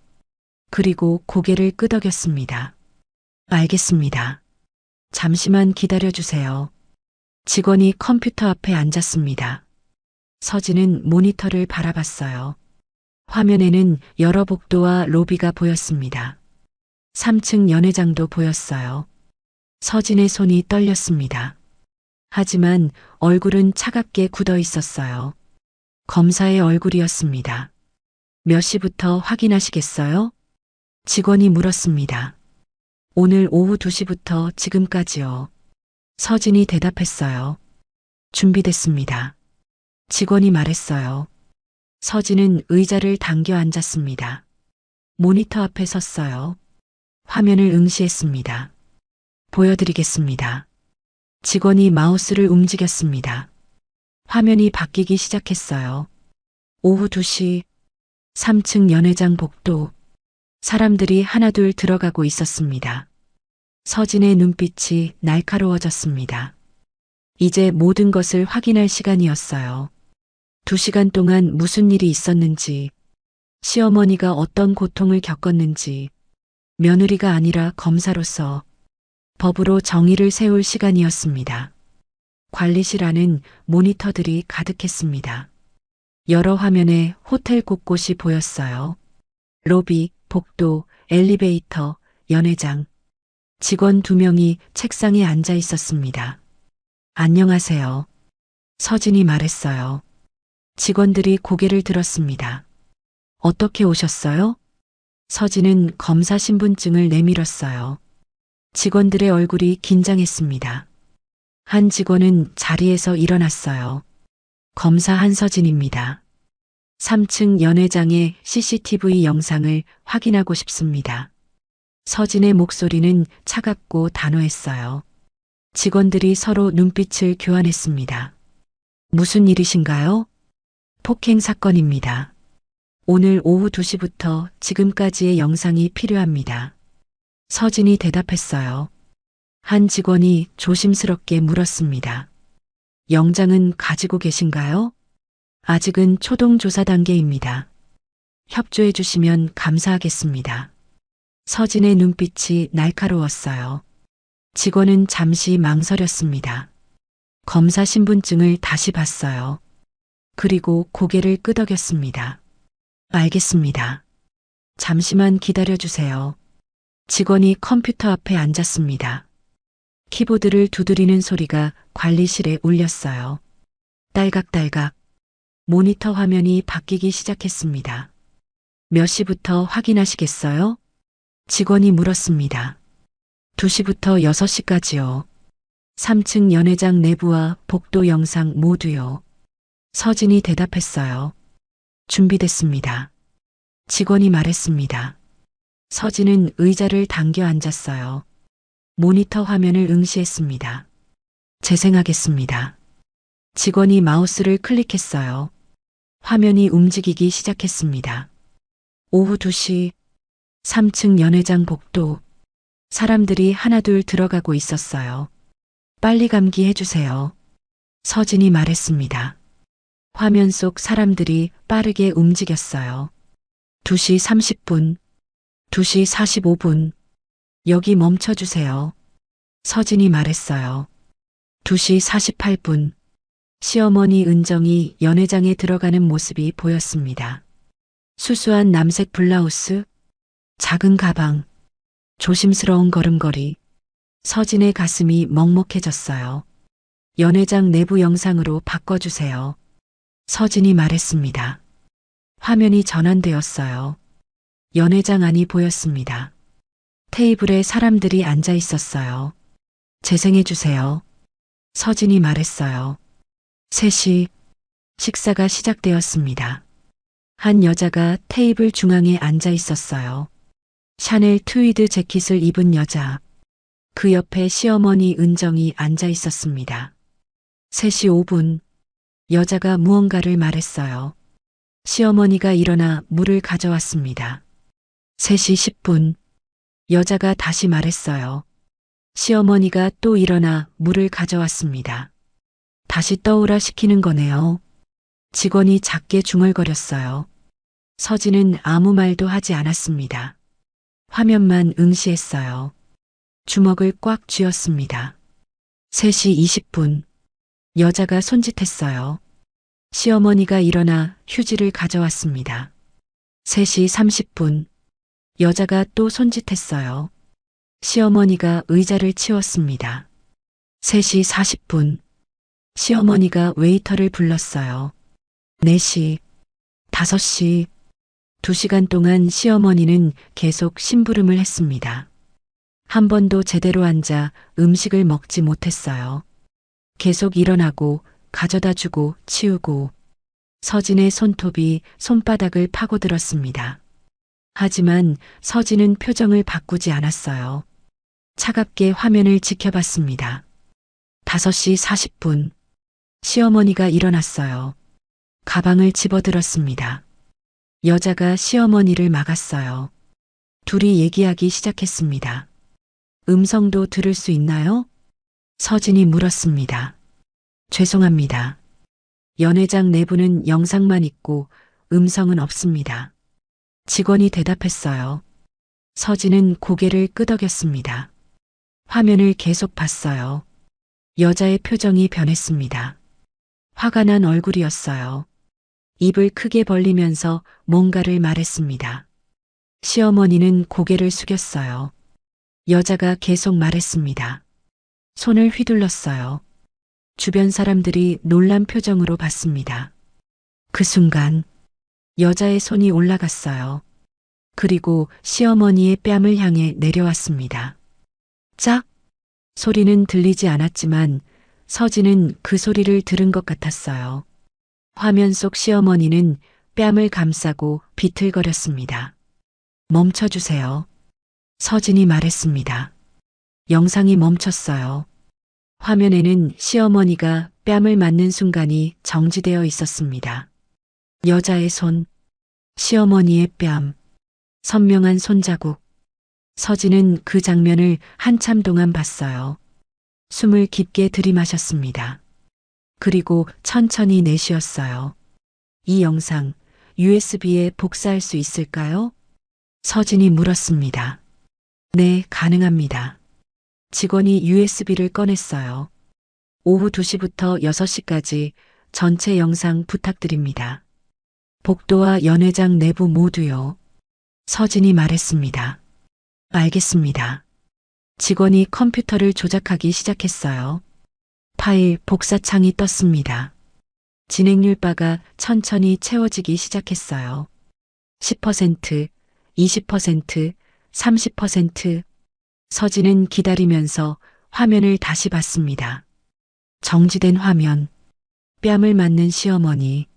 서진의 머릿속에서 모든 장면이 재생되었어요.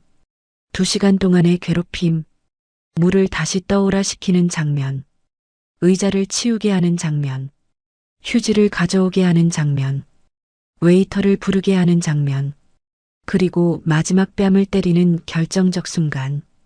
100% 완료됐습니다. 직원이 말했어요. USB를 뽑아 서진에게 건넸습니다. 서진은 USB를 받아 가방에 넣었어요. 감사합니다. 혹시 연회장 예약자 정보도 확인 가능할까요? 서진이 물었습니다. 직원이 컴퓨터를 확인했어요. 서울여고 85학번 동창회로 예약되어 있고 예약자는 박미란 씨입니다. 박미란. 서진이 그 이름을 노트에 적었어요. 연락처도 있나요? 서진이 물었습니다. 네, 010-5478-9234입니다. 직원이 대답했어요. 서진은 연락처도 노트에 적었습니다. 협조해 주셔서 감사합니다. 필요하면 다시 연락드리겠습니다. 관리실을 나왔어요. 복도를 걸으면서 서진은 휴대폰을 꺼냈습니다. 박미란을 검색했어요. SNS 계정이 나왔습니다. 프로필 사진을 확인했어요. 연회장에서 본 그 여자였습니다.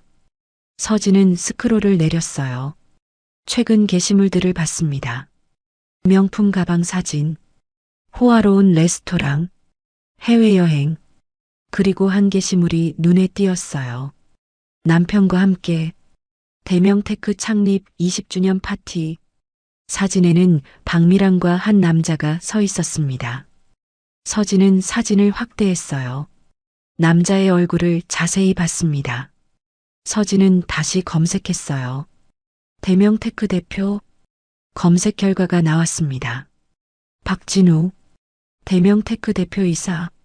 사진을 클릭했어요. SNS에서 본 그 남자였습니다. 박미란의 남편. 서진의 머릿속에서 퍼즐이 맞춰지기 시작했습니다. 남편 도윤이 대명 테크를 고발했어요. 대명 테크 대표는 박진우. 박진우의 아내는 박미란. 박미란은 시어머니 은정의 동창. 이게 다 연결되어 있어. 서진이 작게 중얼거렸습니다. 서진은 로비 소파에 앉았어요. 노트를 펼치고 타임라인을 정리하기 시작했습니다. 일주일 전 남편 도윤이 대명 테크 내부 비리 고발. 사흘 전 김밥집에 까다로운 손님 등장. SNS에 김밥집 비방 영상 게시. 이틀 전 보건소 점검 후 영업 정지. 오늘 동창회에서 시어머니 폭행. 서진은 펜을 내려놓고 노트를 봤어요. 모든 사건이 시간 순서대로 이어져 있었습니다. 우연이 아니야. 서진이 중얼거렸어요. 서진은 다시 휴대폰을 꺼냈습니다. 김밥집 SNS 영상을 검색했어요. 며칠 전 시어머니가 보여줬던 그 영상.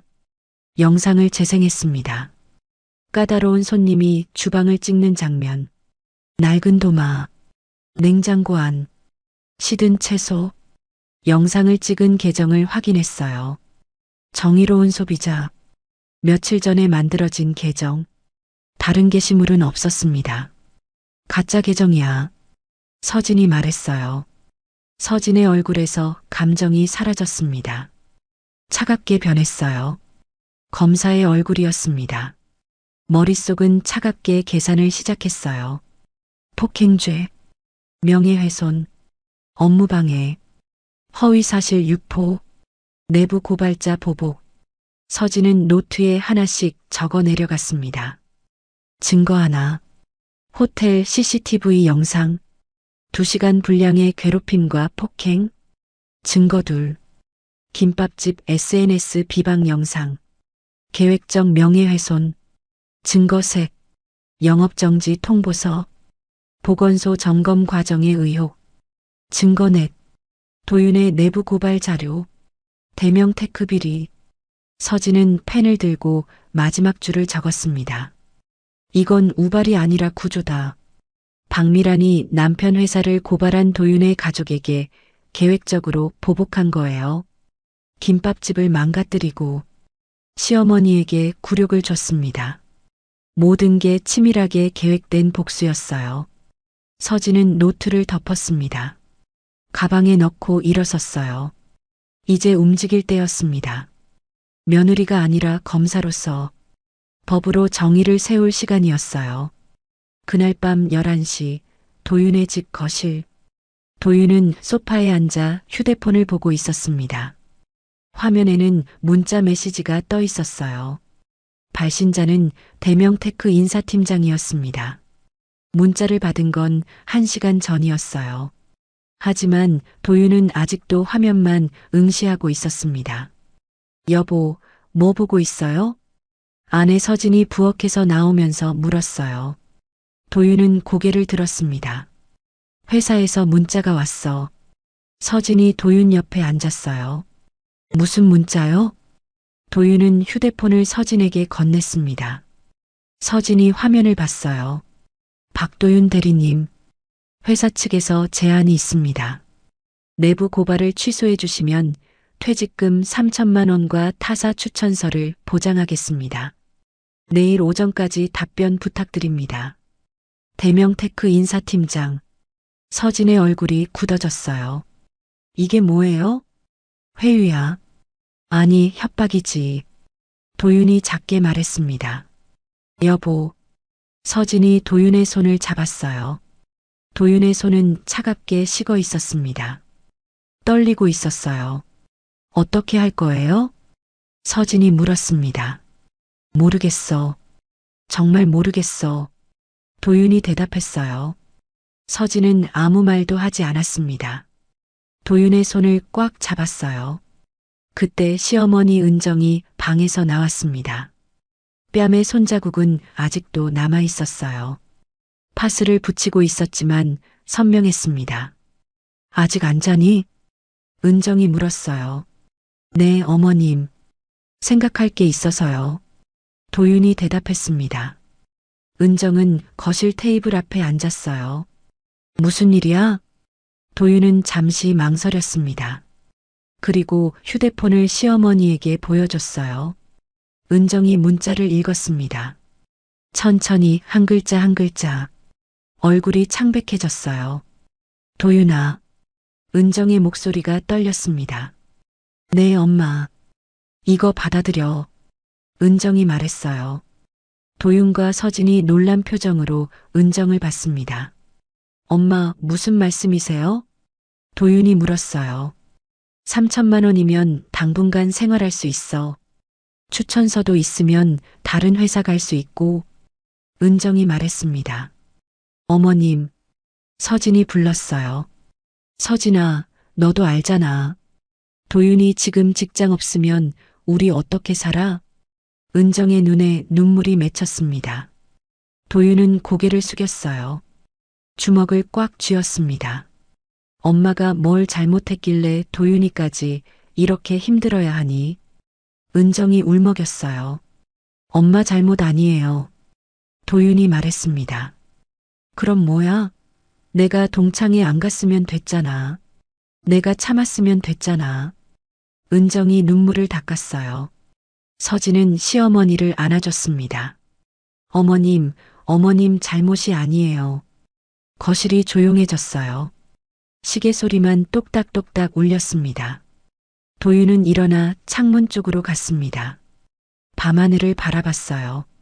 별이 없었습니다. 엄마, 서진아, 나 잠깐 나갔다 올게. 도윤이 말했어요. 어디가? 은정이 물었습니다. 바람 좀 쐬고 올게요.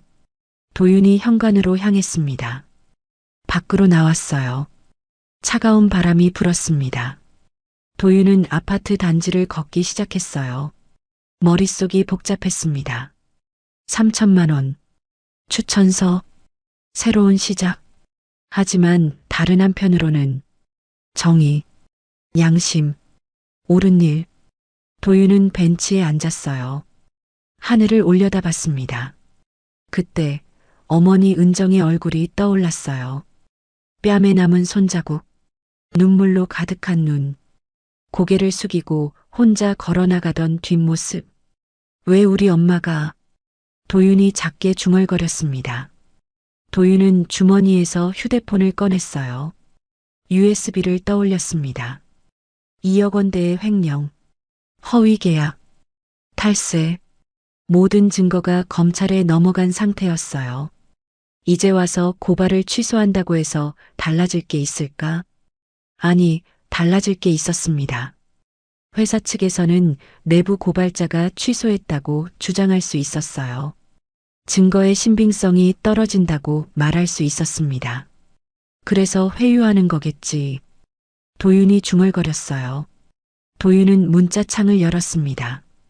답장을 쓰기 시작했어요. 손가락이 떨렸습니다. 글자를 지우고 다시 쓰고 시간이 흘렀어요. 1시간, 2시간, 새벽 1시가 되었습니다. 도윤은 여전히 벤치에 앉아 있었어요. 휴대폰 화면에는 빈 문자 창만 떠 있었습니다. 가족의 생계가 눈앞을 스쳤어요. 어머니의 김밥집, 아내 서진의 월급, 둘이 벌어도 빠듯한 생활비, 만약 고발을 취소하면 3천만 원, 추천서, 새 직장. 하지만 도윤은 주머니에서 지갑을 꺼냈습니다. 안에 어머니 사진이 있었어요. 김밥집 앞에서 찍은 사진, 환하게 웃고 있는 어머니, 그리고 오늘 본 어머니의 모습, 뺨을 맞고 고개를 숙인 모습, 혼자 호텔을 나가던 뒷모습. 엄마는 평생 정직하게 사셨어. 도윤이 작게 말했습니다. 김밥 한 줄 만들 때도 정성껏 만들었어요. 손님에게 늘 친절했습니다. 가난해도 떳떳하게 살았어요. 그런 어머니가 아들 때문에 뺨을 맞았습니다. 내가 잘못한 게 아니야. 도윤이 중얼거렸어요. 회사의 비리를 고발한 게 잘못이 아니에요. 정의로운 일을 한 거였습니다. 그런데 왜 가족이 고통받아야 하나? 왜 어머니가 굴욕을 당해야 하나? 도윤의 눈에 눈물이 맺혔어요. 하지만 흘리지 않았습니다. 도윤은 다시 휴대폰을 들었어요. 문자창에 글자를 입력하기 시작했습니다. 거절합니다. 한 문장, 짧지만 무거운 한 문장이었어요. 도윤의 손가락이 전송 버튼 위에 멈췄습니다. 떨렸어요. 마지막으로 한 번 더 생각했습니다. 가족, 생계, 미래. 하지만 결론은 같았어요. 도윤은 전송 버튼을 눌렀습니다. 문자가 전송되었습니다. 그 순간 도윤은 알았어요. 자신이 직장을 잃었다는 것을. 휴대폰이 울렸습니다. 인사팀장에게서 전화가 왔어요. 도윤은 전화를 받지 않았습니다. 꺼버렸어요. 벤치에 앉아 하늘을 봤습니다. 여전히 별은 없었어요. 하지만 도윤은 조금 후련했습니다. 잘한 거야. 도윤이 스스로에게 말했어요. 집으로 돌아왔습니다. 현관문을 열었어요. 거실에 아내 서진이 앉아 있었습니다. 노트북을 펼쳐놓고 뭔가를 보고 있었어요. 여보, 안 자고 뭐해요? 도윤이 물었습니다. 서진이 고개를 들었어요. 여보, 이것 좀 봐요. 도윤이 다가갔습니다. 노트북 화면을 봤어요. 화면에는 타임라인이 정리되어 있었습니다. 일주일 전 도윤의 내부 고발, 사흘 전 김밥집 진상 손님, 이틀 전 영업정지, 오늘 동창의 폭행, 그리고 옆에는 사진들이 있었어요.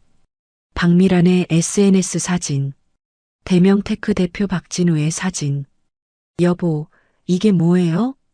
도윤이 물었습니다. 서진은 USB를 꺼냈어요. 호텔 CCTV 영상이에요. 오늘 어머님이 뺨 맞는 장면부터 2시간 동안의 괴롭힘이 다 담겨 있어요. 도윤의 눈이 커졌습니다. 그리고 이거. 서진이 노트를 보여줬어요. 노트에는 증거 목록이 적혀 있었습니다. CCTV 영상, SNS 비방글, 영업정지 통보서, 박미란과 박진우의 관계, 모든 게 연결되어 있어요. 서진이 말했습니다. 뭐가요? 도윤이 물었어요. 회사 비리 고발, 내부 고발자 보복, 김밥집 압박, 그리고 폭행. 서진이 하나씩 짚어가며 말했습니다. 이건 우발적인 사건이 아니에요. 계획된 보복이에요. 서진의 목소리가 단호했습니다. 도윤은 화면을 멍하니 봤어요. 모든 퍼즐이 맞춰졌습니다. 박미란이 남편 회사를 고발한 나한테 복수한 거구나. 도윤이 중얼거렸습니다. 맞아요. 어머님을 통해서요. 서진이 고개를 끄덕였어요. 도윤의 주먹이 떨렸습니다. 이 사람들이, 여보, 문자에 뭐라고 답했어요? 서진이 물었습니다. 도윤은 휴대폰을 보여줬어요. 거절합니다. 서진이 도윤을 봤습니다. 잘했어요. 잘한 게 맞아요? 도윤이 물었어요. 맞아요. 서진이 단호하게 말했습니다. 이제 어떻게 해요? 도윤이 물었습니다. 서진은 노트북을 덮었어요. 일어서서 가방에서 검사 신분증을 꺼냈습니다. 이제 내가 움직일 차례예요. 서진이 말했습니다. 여보, 나는 검사예요.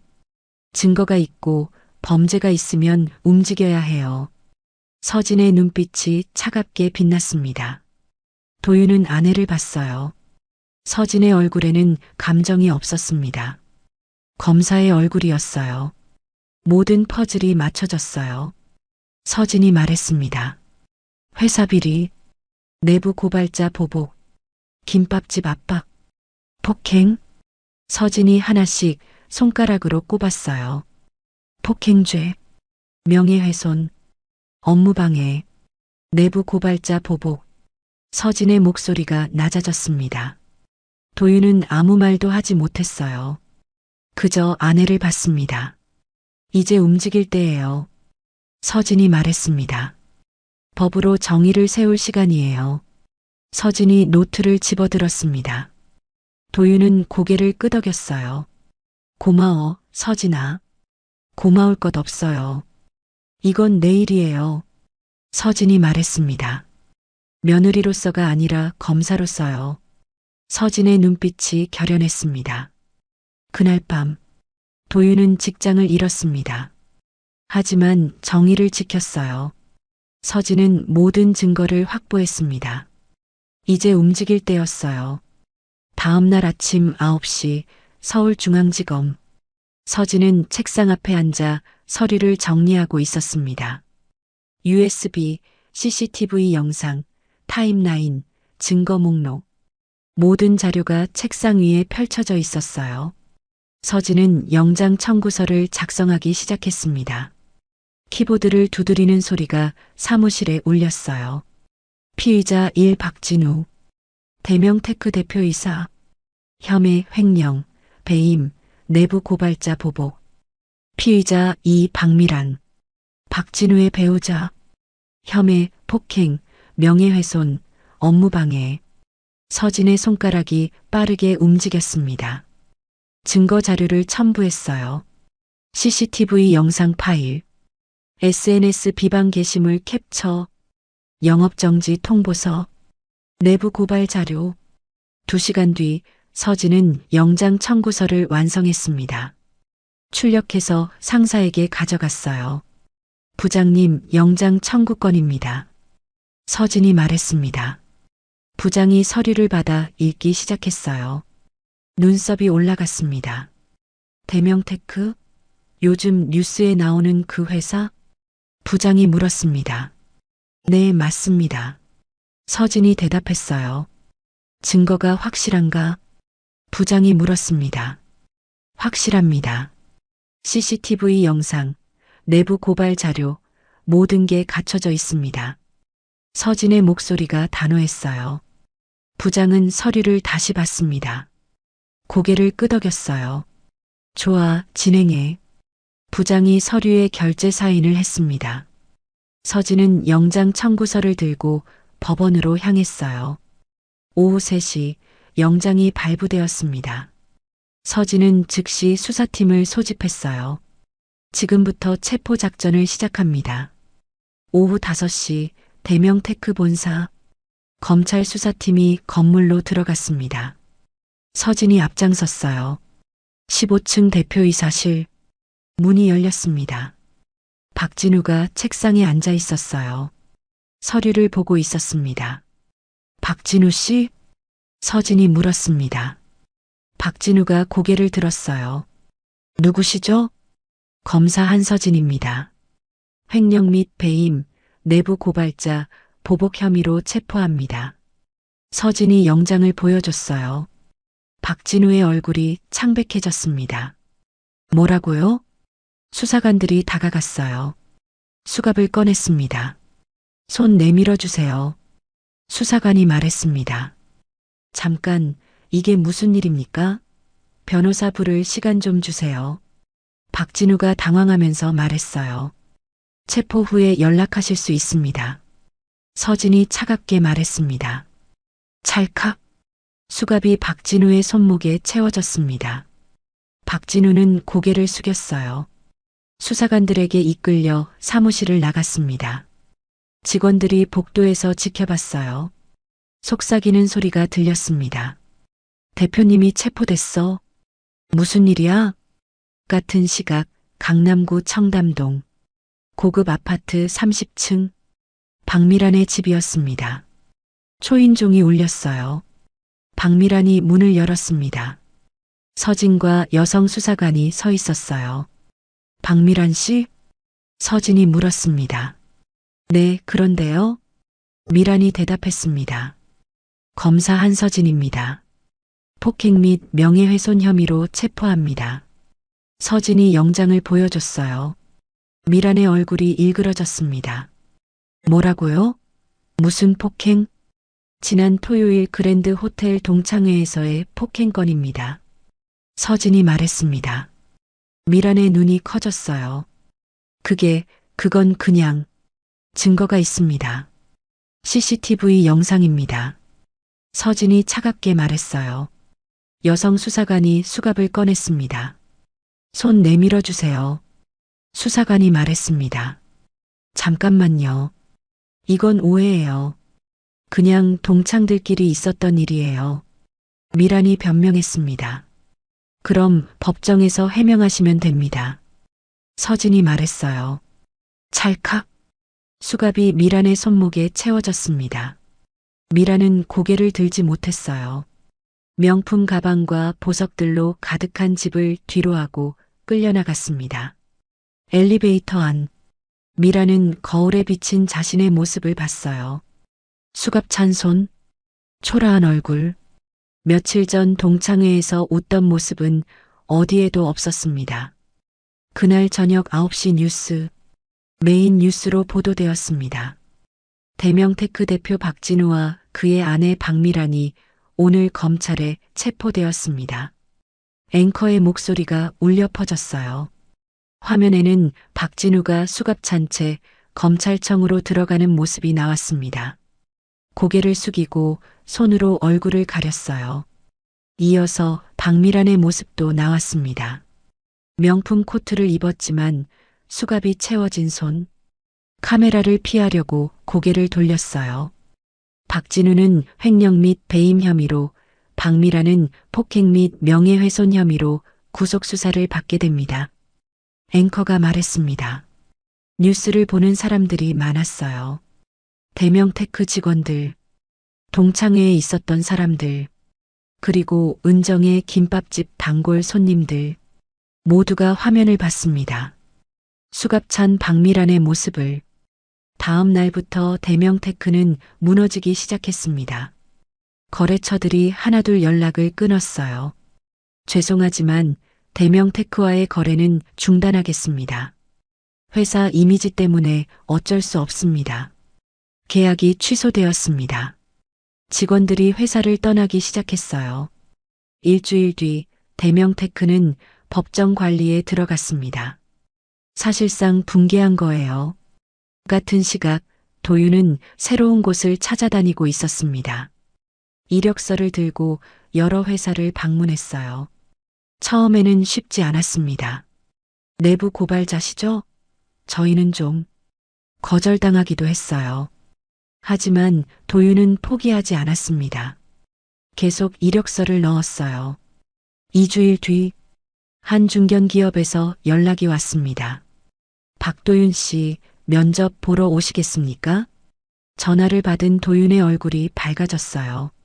면접 날 도윤은 정장을 입고 회사로 갔습니다. 면접관이 물었어요. 대명테크를 왜 그만두셨죠? 도윤은 당당하게 대답했습니다. 회사의 비리를 고발했습니다. 옳지 않은 일을 보고 침묵할 수 없었습니다. 면접관들이 고개를 끄덕였어요. 용기 있는 결정이었네요. 일주일 뒤 합격 통보가 왔습니다. 도윤은 새 직장을 찾았어요. 같은 시각, 보건소, 서진이 직접 찾아갔습니다.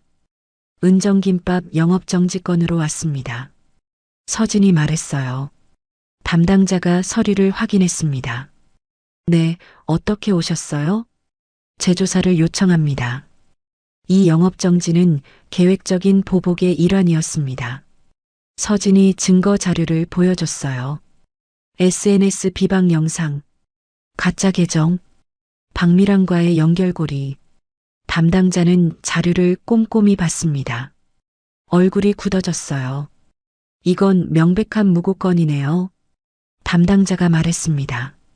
이틀 뒤 영업정지가 취소되었습니다. 부당한 신고에 의한 것으로 판정됩니다.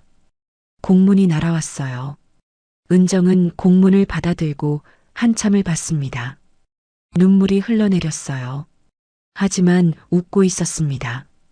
이제 다시 시작할 수 있어. 은정이 작게 중얼거렸어요. 다음 날 아침, 은정은 김밥집 문을 열었습니다. 2주일 만이었어요. 유리창을 닫고 바닥을 쓸었습니다. 주방을 정리하고 재료를 준비했어요. 9시, 가게 문을 열었습니다. 영업잭에 팻말을 붙였어요. 잠시 후 손님이 들어왔습니다. 오랜 단골 할머니였어요. 사장님, 다시 여셨네요. 할머니가 웃으면서 말했어요. 은정은 처음으로 고개를 들고 손님을 맞았습니다. 예전처럼 고개를 숙이지 않았어요. 당당하게 눈을 마주쳤습니다. 어서 오세요. 은정의 목소리에 힘이 들어갔어요. 참치김밥 하나 주세요. 할머니가 주문했습니다. 네, 금방 만들어 드릴게요. 은정이 주방으로 들어갔어요. 김을 펼치고 밥을 얹고 재료를 올렸습니다. 참치, 당근, 단무지, 시금치. 정성스럽게 말아서 썰었어요. 하지만 예전과는 달랐습니다. 예전에는 고개를 숙이고 만들었어요. 지금은 고개를 들고 만들었습니다. 김밥을 접시에 담아 나갔어요. 맛있게 드세요. 할머니가 김밥을 먹으면서 말했습니다. 사장님, 표정이 밝아지셨네요. 네, 이제 괜찮아요. 은정이 웃으면서 말했어요. 점심시간이 되자 손님이 줄을 섰습니다. 뉴스를 본 사람들이 찾아왔어요. 사장님 힘내세요. 응원합니다. 은정은 하나하나 감사하게 받았습니다. 그날 저녁 은정의 집 거실. 가족이 모여 앉았어요. 도윤, 서진, 그리고 은정. 새 직장 첫 출근은 다음 주 월요일이에요. 도윤이 말했습니다. 잘 됐네요, 여보. 서진이 웃으면서 말했어요. 엄마 김밥집도 영업정지 풀렸고. 도윤이 은정을 봤습니다. 응, 다 서진이 덕분이야. 은정이 며느리의 손을 잡았어요. 아니에요, 어머님. 당연한 일한 거예요. 서진이 말했습니다. 거실에 따뜻한 공기가 흘렀어요. 오랜만에 평화로운 저녁이었습니다. 은정은 창밖을 봤어요. 밤하늘에 별이 보였습니다. 오랜만에 보는 별이었어요. 이제 괜찮아질 거야. 은정이 작게 중얼거렸습니다. 도윤은 아내의 손을 잡았어요. 서진은 시어머니를 안아줬습니다. 가족은 다시 숨을 쉬기 시작했어요. 오랜 악몽이 끝났습니다. 박미랑과 박진우는 구치소에 있었습니다. 대명테크는 무너졌어요. 하지만 도윤의 가족은 다시 일어섰습니다. 정의는 늦었지만 결국 찾아왔어요. 그리고 이 가족은 이제 알았습니다. 참는 것만이 답이 아니라는 것을, 때로는 맞서 싸워야 한다는 것을. 가족은 다시 숨을 쉬었습니다. 3개월 뒤 서울중앙지방법원 선고 공판이 열렸습니다. 방청석은 사람들로 가득 찼어요. 기자들, 대명테크 피해자들, 그리고 은정의 가족. 은정은 방청석 앞줄에 앉아 있었습니다. 옆에는 아들 도윤과 며느리 서진이 있었어요. 은정의 손이 떨렸습니다. 어머님 괜찮으세요? 서진이 은정의 손을 잡았어요. 응, 괜찮아. 은정이 작게 대답했습니다. 재판장 문이 열렸어요. 피고인들이 들어왔습니다. 박진우. 수염이 자라 있었고 얼굴은 야위어 있었어요. 구치소 생활이 힘들었던 게 보였습니다. 그리고 박미란. 예전의 화려함은 어디에도 없었어요. 명품 옷 대신 수수한 옷을 입고 있었습니다. 머리는 단정하게 묶었지만 얼굴은 헬쑥했어요. 미라는 방청석을 봤습니다. 은정과 눈이 마주쳤어요. 미라는 재빨리 고개를 돌렸습니다. 기립. 법정 경위의 목소리가 울렸어요. 모두가 일어섰습니다. 판사가 입장했어요. 착석하세요. 판사가 말했습니다. 모두가 앉았어요. 법정이 조용해졌습니다. 판사가 서류를 펼쳤어요. 지금부터 선고를 시작하겠습니다. 은정의 심장이 빠르게 뛰었습니다. 도윤이 어머니의 손을 꽉 잡았어요. 피고인 박진우. 판사가 박진우를 봤습니다. 박진우가 일어섰어요. 다리가 떨렸습니다. 피고인은 대명테크 대표로서 2억 원대의 회사 자금을 횡령하고 내부 고발자에게 보복했습니다. 또한 허위 계약서를 작성하여 탈세를 저질렀습니다. 판사의 목소리가 엄숙했어요. 이는 명백한 범죄 행위이며 기업인으로서의 책임을 완전히 저버린 것입니다. 판사가 말했습니다. 박진우는 고개를 숙였어요. 따라서 피고인 박진우에게 징역 5년을 선고합니다. 판사가 망치를 쳤어요. 땅땅땅. 법정의 소리가 울렸습니다. 박진우의 얼굴이 창백해졌어요. 다리에 힘이 풀려 비틀거렸습니다. 피고인 박미란. 판사가 미란을 봤습니다. 미란이 떨리는 다리로 일어섰어요. 입술을 꽉 깨물고 있었습니다.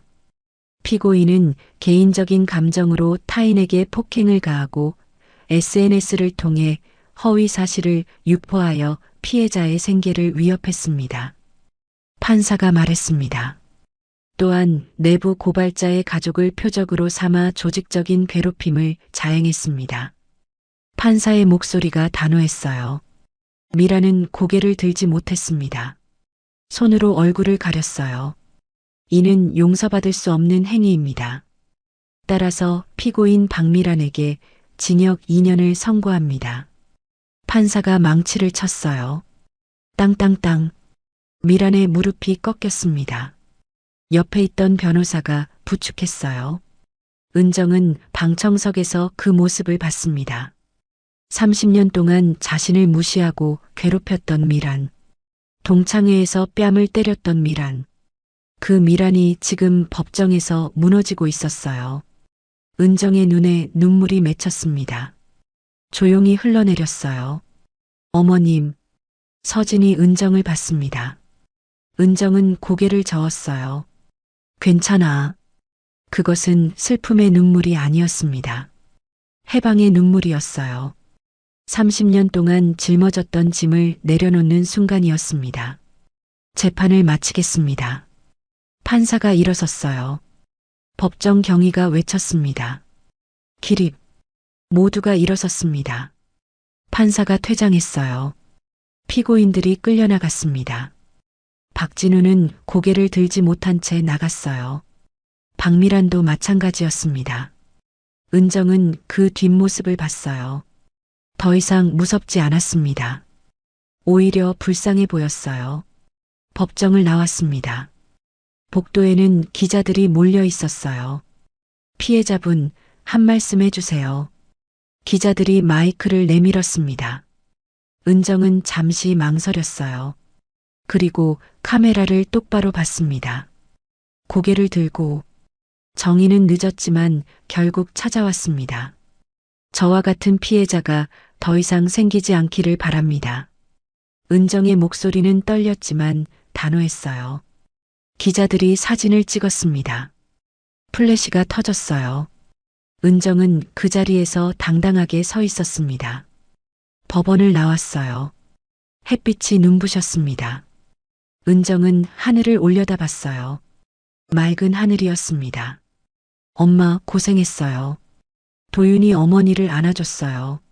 아니야. 이제 다 끝났어. 은정이 웃으면서 말했습니다. 일주일 뒤 은정김밥. 오전 10시. 손님들이 줄을 서 있었습니다. 영업정지가 풀린 후 손님이 더 늘었어요. 뉴스를 본 사람들이 찾아왔습니다. 응원합니다. 힘내세요. 은정은 주방에서 김밥을 만들고 있었어요. 김을 펼치고 밥을 얹고 재료를 올렸습니다. 정성스럽게 말았어요. 띠링. 문이 열렸습니다. 손님이 들어왔어요. 은정은 홀로 나왔습니다. 어서 오세요. 손님이 앉았어요. 참치김밥 하나요. 은정이 주문을 받고 주방으로 들어갔습니다. 잠시 후 다시 문이 열렸어요. 까다로운 표정의 여자가 들어왔습니다. 40대 초반으로 보였어요. 여자가 자리에 앉더니 주변을 둘러봤습니다. 눈빛이 날카로웠어요. 은정이 다가갔습니다. 어서 오세요. 주문하시겠어요? 김밥 하나요. 근데 깨끗한 거 맞죠? 여자가 퉁명스럽게 말했어요. 은정은 잠시 그 여자를 봤습니다. 예전에 은정이었다면 움츠러들었을 거예요. 죄송하다고 했을 겁니다. 하지만 지금은 달랐습니다. 네, 저희는 늘 깨끗하게 관리합니다. 은정이 차분하게 말했어요. 김밥을 만들어 나왔습니다. 여자가 김밥을 보더니 인상을 찌푸렸어요. 이거 밥이 좀 적은 것 같은데요? 여자가 말했습니다. 저희는 항상 같은 양으로 만듭니다. 은정이 대답했어요. 그래도 다른 데보다 작아 보이는데요. 여자가 계속 트집을 잡았습니다. 은정은 여자를 똑바로 봤어요. 고개를 들고 손님 불만족스러우시면 환불해 드릴게요. 그만하세요. 은정의 목소리가 단호했습니다. 여자가 놀란 표정으로 은정을 봤어요. 뭐라고요? 저희 가게가 마음에 안 드시면 다른 곳으로 가세요. 은정이 말했습니다. 주변에 있던 손님들이 은정을 봤어요. 누군가 박수를 쳤습니다. 다른 손님들도 따라 박수를 쳤어요. 여자는 얼굴이 붉어지면서 일어났습니다. 뭐 이런 가게가 다 있어. 투덜거리며 나갔어요. 은정은 그 뒷모습을 봤습니다. 더 이상 무섭지 않았어요. 사장님 잘하셨어요. 단골 할머니가 말했습니다. 감사합니다. 은정이 웃으면서 대답했어요. 같은 시각 신림동 중견기업. 도윤은 새 사무실에서 일하고 있었습니다. 컴퓨터 앞에 앉아 회계장부를 검토하고 있었어요. 팀장이 다가왔습니다. 박 대리, 이번 분기 보고서 잘 봤어. 감사합니다, 팀장님. 도윤이 고개를 숙였어요. 용기 있게 잘못을 바로잡는 사람이 필요해. 앞으로도 잘 부탁해. 팀장이 어깨를 두드렸습니다. 도윤은 웃었어요. 떳떳했습니다. 더 이상 고개를 숙일 이유가 없었어요. 그날 저녁 은정의 집. 거실에서 가족이 모여 저녁을 먹고 있었습니다. 은정이 만든 김밥이 식탁 위에 놓여 있었어요. 도윤, 서진, 그리고 은정. 오늘 가게에 진상 손님이 왔었어. 은정이 말했습니다. 어머님, 괜찮으셨어요? 서진이 걱정스럽게 물었어요. 응, 이번엔 내가 말했어. 그만하시라고. 은정이 웃으면서 말했습니다. 잘하셨어요, 엄마. 도윤이 말했어요. 서진은 자리에서 일어나 화장실로 갔습니다. 거울 앞에 섰어요. 거울에 비친 자신의 얼굴을 봤습니다. 검사 한서진, 며느리 한서진, 그리고 한 사람의 여자. 서진은 거울을 보면서 생각했습니다. 참는 건 미덕이 아니야. 서진이 작게 중얼거렸어요. 때로는 맞서 싸워야 해. 정의를 위해서. 서진의 눈빛이 단호했습니다. 거실로 돌아왔어요. 가족들이 웃으면서 얘기하고 있었습니다. 은정은 고개를 들고 웃고 있었어요. 도윤은 당당하게 앉아 있었습니다. 서진도 그 옆에 앉았어요. 이 가족은 이제 달랐습니다. 예전처럼 고개를 숙이고 살지 않았어요. 은정은 김밥집에서 고개를 들고 손님을 맞이합니다. 도윤은 새 직장에서 떳떳하게 일합니다. 서진은 검사로서 정의를 지킵니다. 30년 동안 참았던 굴욕, 일주일 동안 겪었던 고통, 그 모든 게 이제 끝났어요. 법정에서 정의가 실현되었습니다. 박미라는 감옥에 갔어요. 박진우도 감옥에 갔습니다. 하지만 은정의 가족은 자유로워졌습니다. 이제 이 가족은 누구 앞에서도 고개를 숙이지 않습니다. 김밥집 사장으로서, 회사원으로서, 검사로서, 그리고 무엇보다 당당한 사람으로서 햇빛이 창문을 통해 들어왔어요. 거실이 환하게 밝았습니다. 은정은 창밖을 봤어요. 하늘이 맑았습니다. 구름 한 점 없이 푸른 하늘이었어요. 이제 괜찮아. 은정이 작게 중얼거렸습니다. 도윤이 어머니의 손을 잡았어요. 서진이 시어머니를 안아줬습니다. 가족은 함께 웃었습니다. 오랜만에 진심으로 웃었어요. 고개를 들고 당당하게, 떳떳하게. 이 가족의 새로운 시작이었습니다. 참는 것이 미덕이라고 배웠던 시대가 있었습니다. 하지만 은정의 이야기는 우리에게 알려줍니다. 때로는 고개를 들고 맞서는 용기가 진짜 미덕이라는 것을, 그리고 그 용기가 한 사람의 인생뿐 아니라 가족 전체를 구원할 수 있다는 것을. 오늘의 이야기가 당신의 마음에 작은 행복을 드렸다면 앞으로도 당신의 인생에 잔잔한 위로가 될 이야기들로 찾아뵐 수 있도록 구독과 좋아요를 눌러주세요. 그리고 사연의 주인공을 위한 따뜻한 응원의 말씀도 댓글로 남겨주시면 큰 힘이 됩니다. 당신의 오늘 하루도 노을처럼 아름답게 물들기를 바랍니다. 노을빛 인생이었습니다.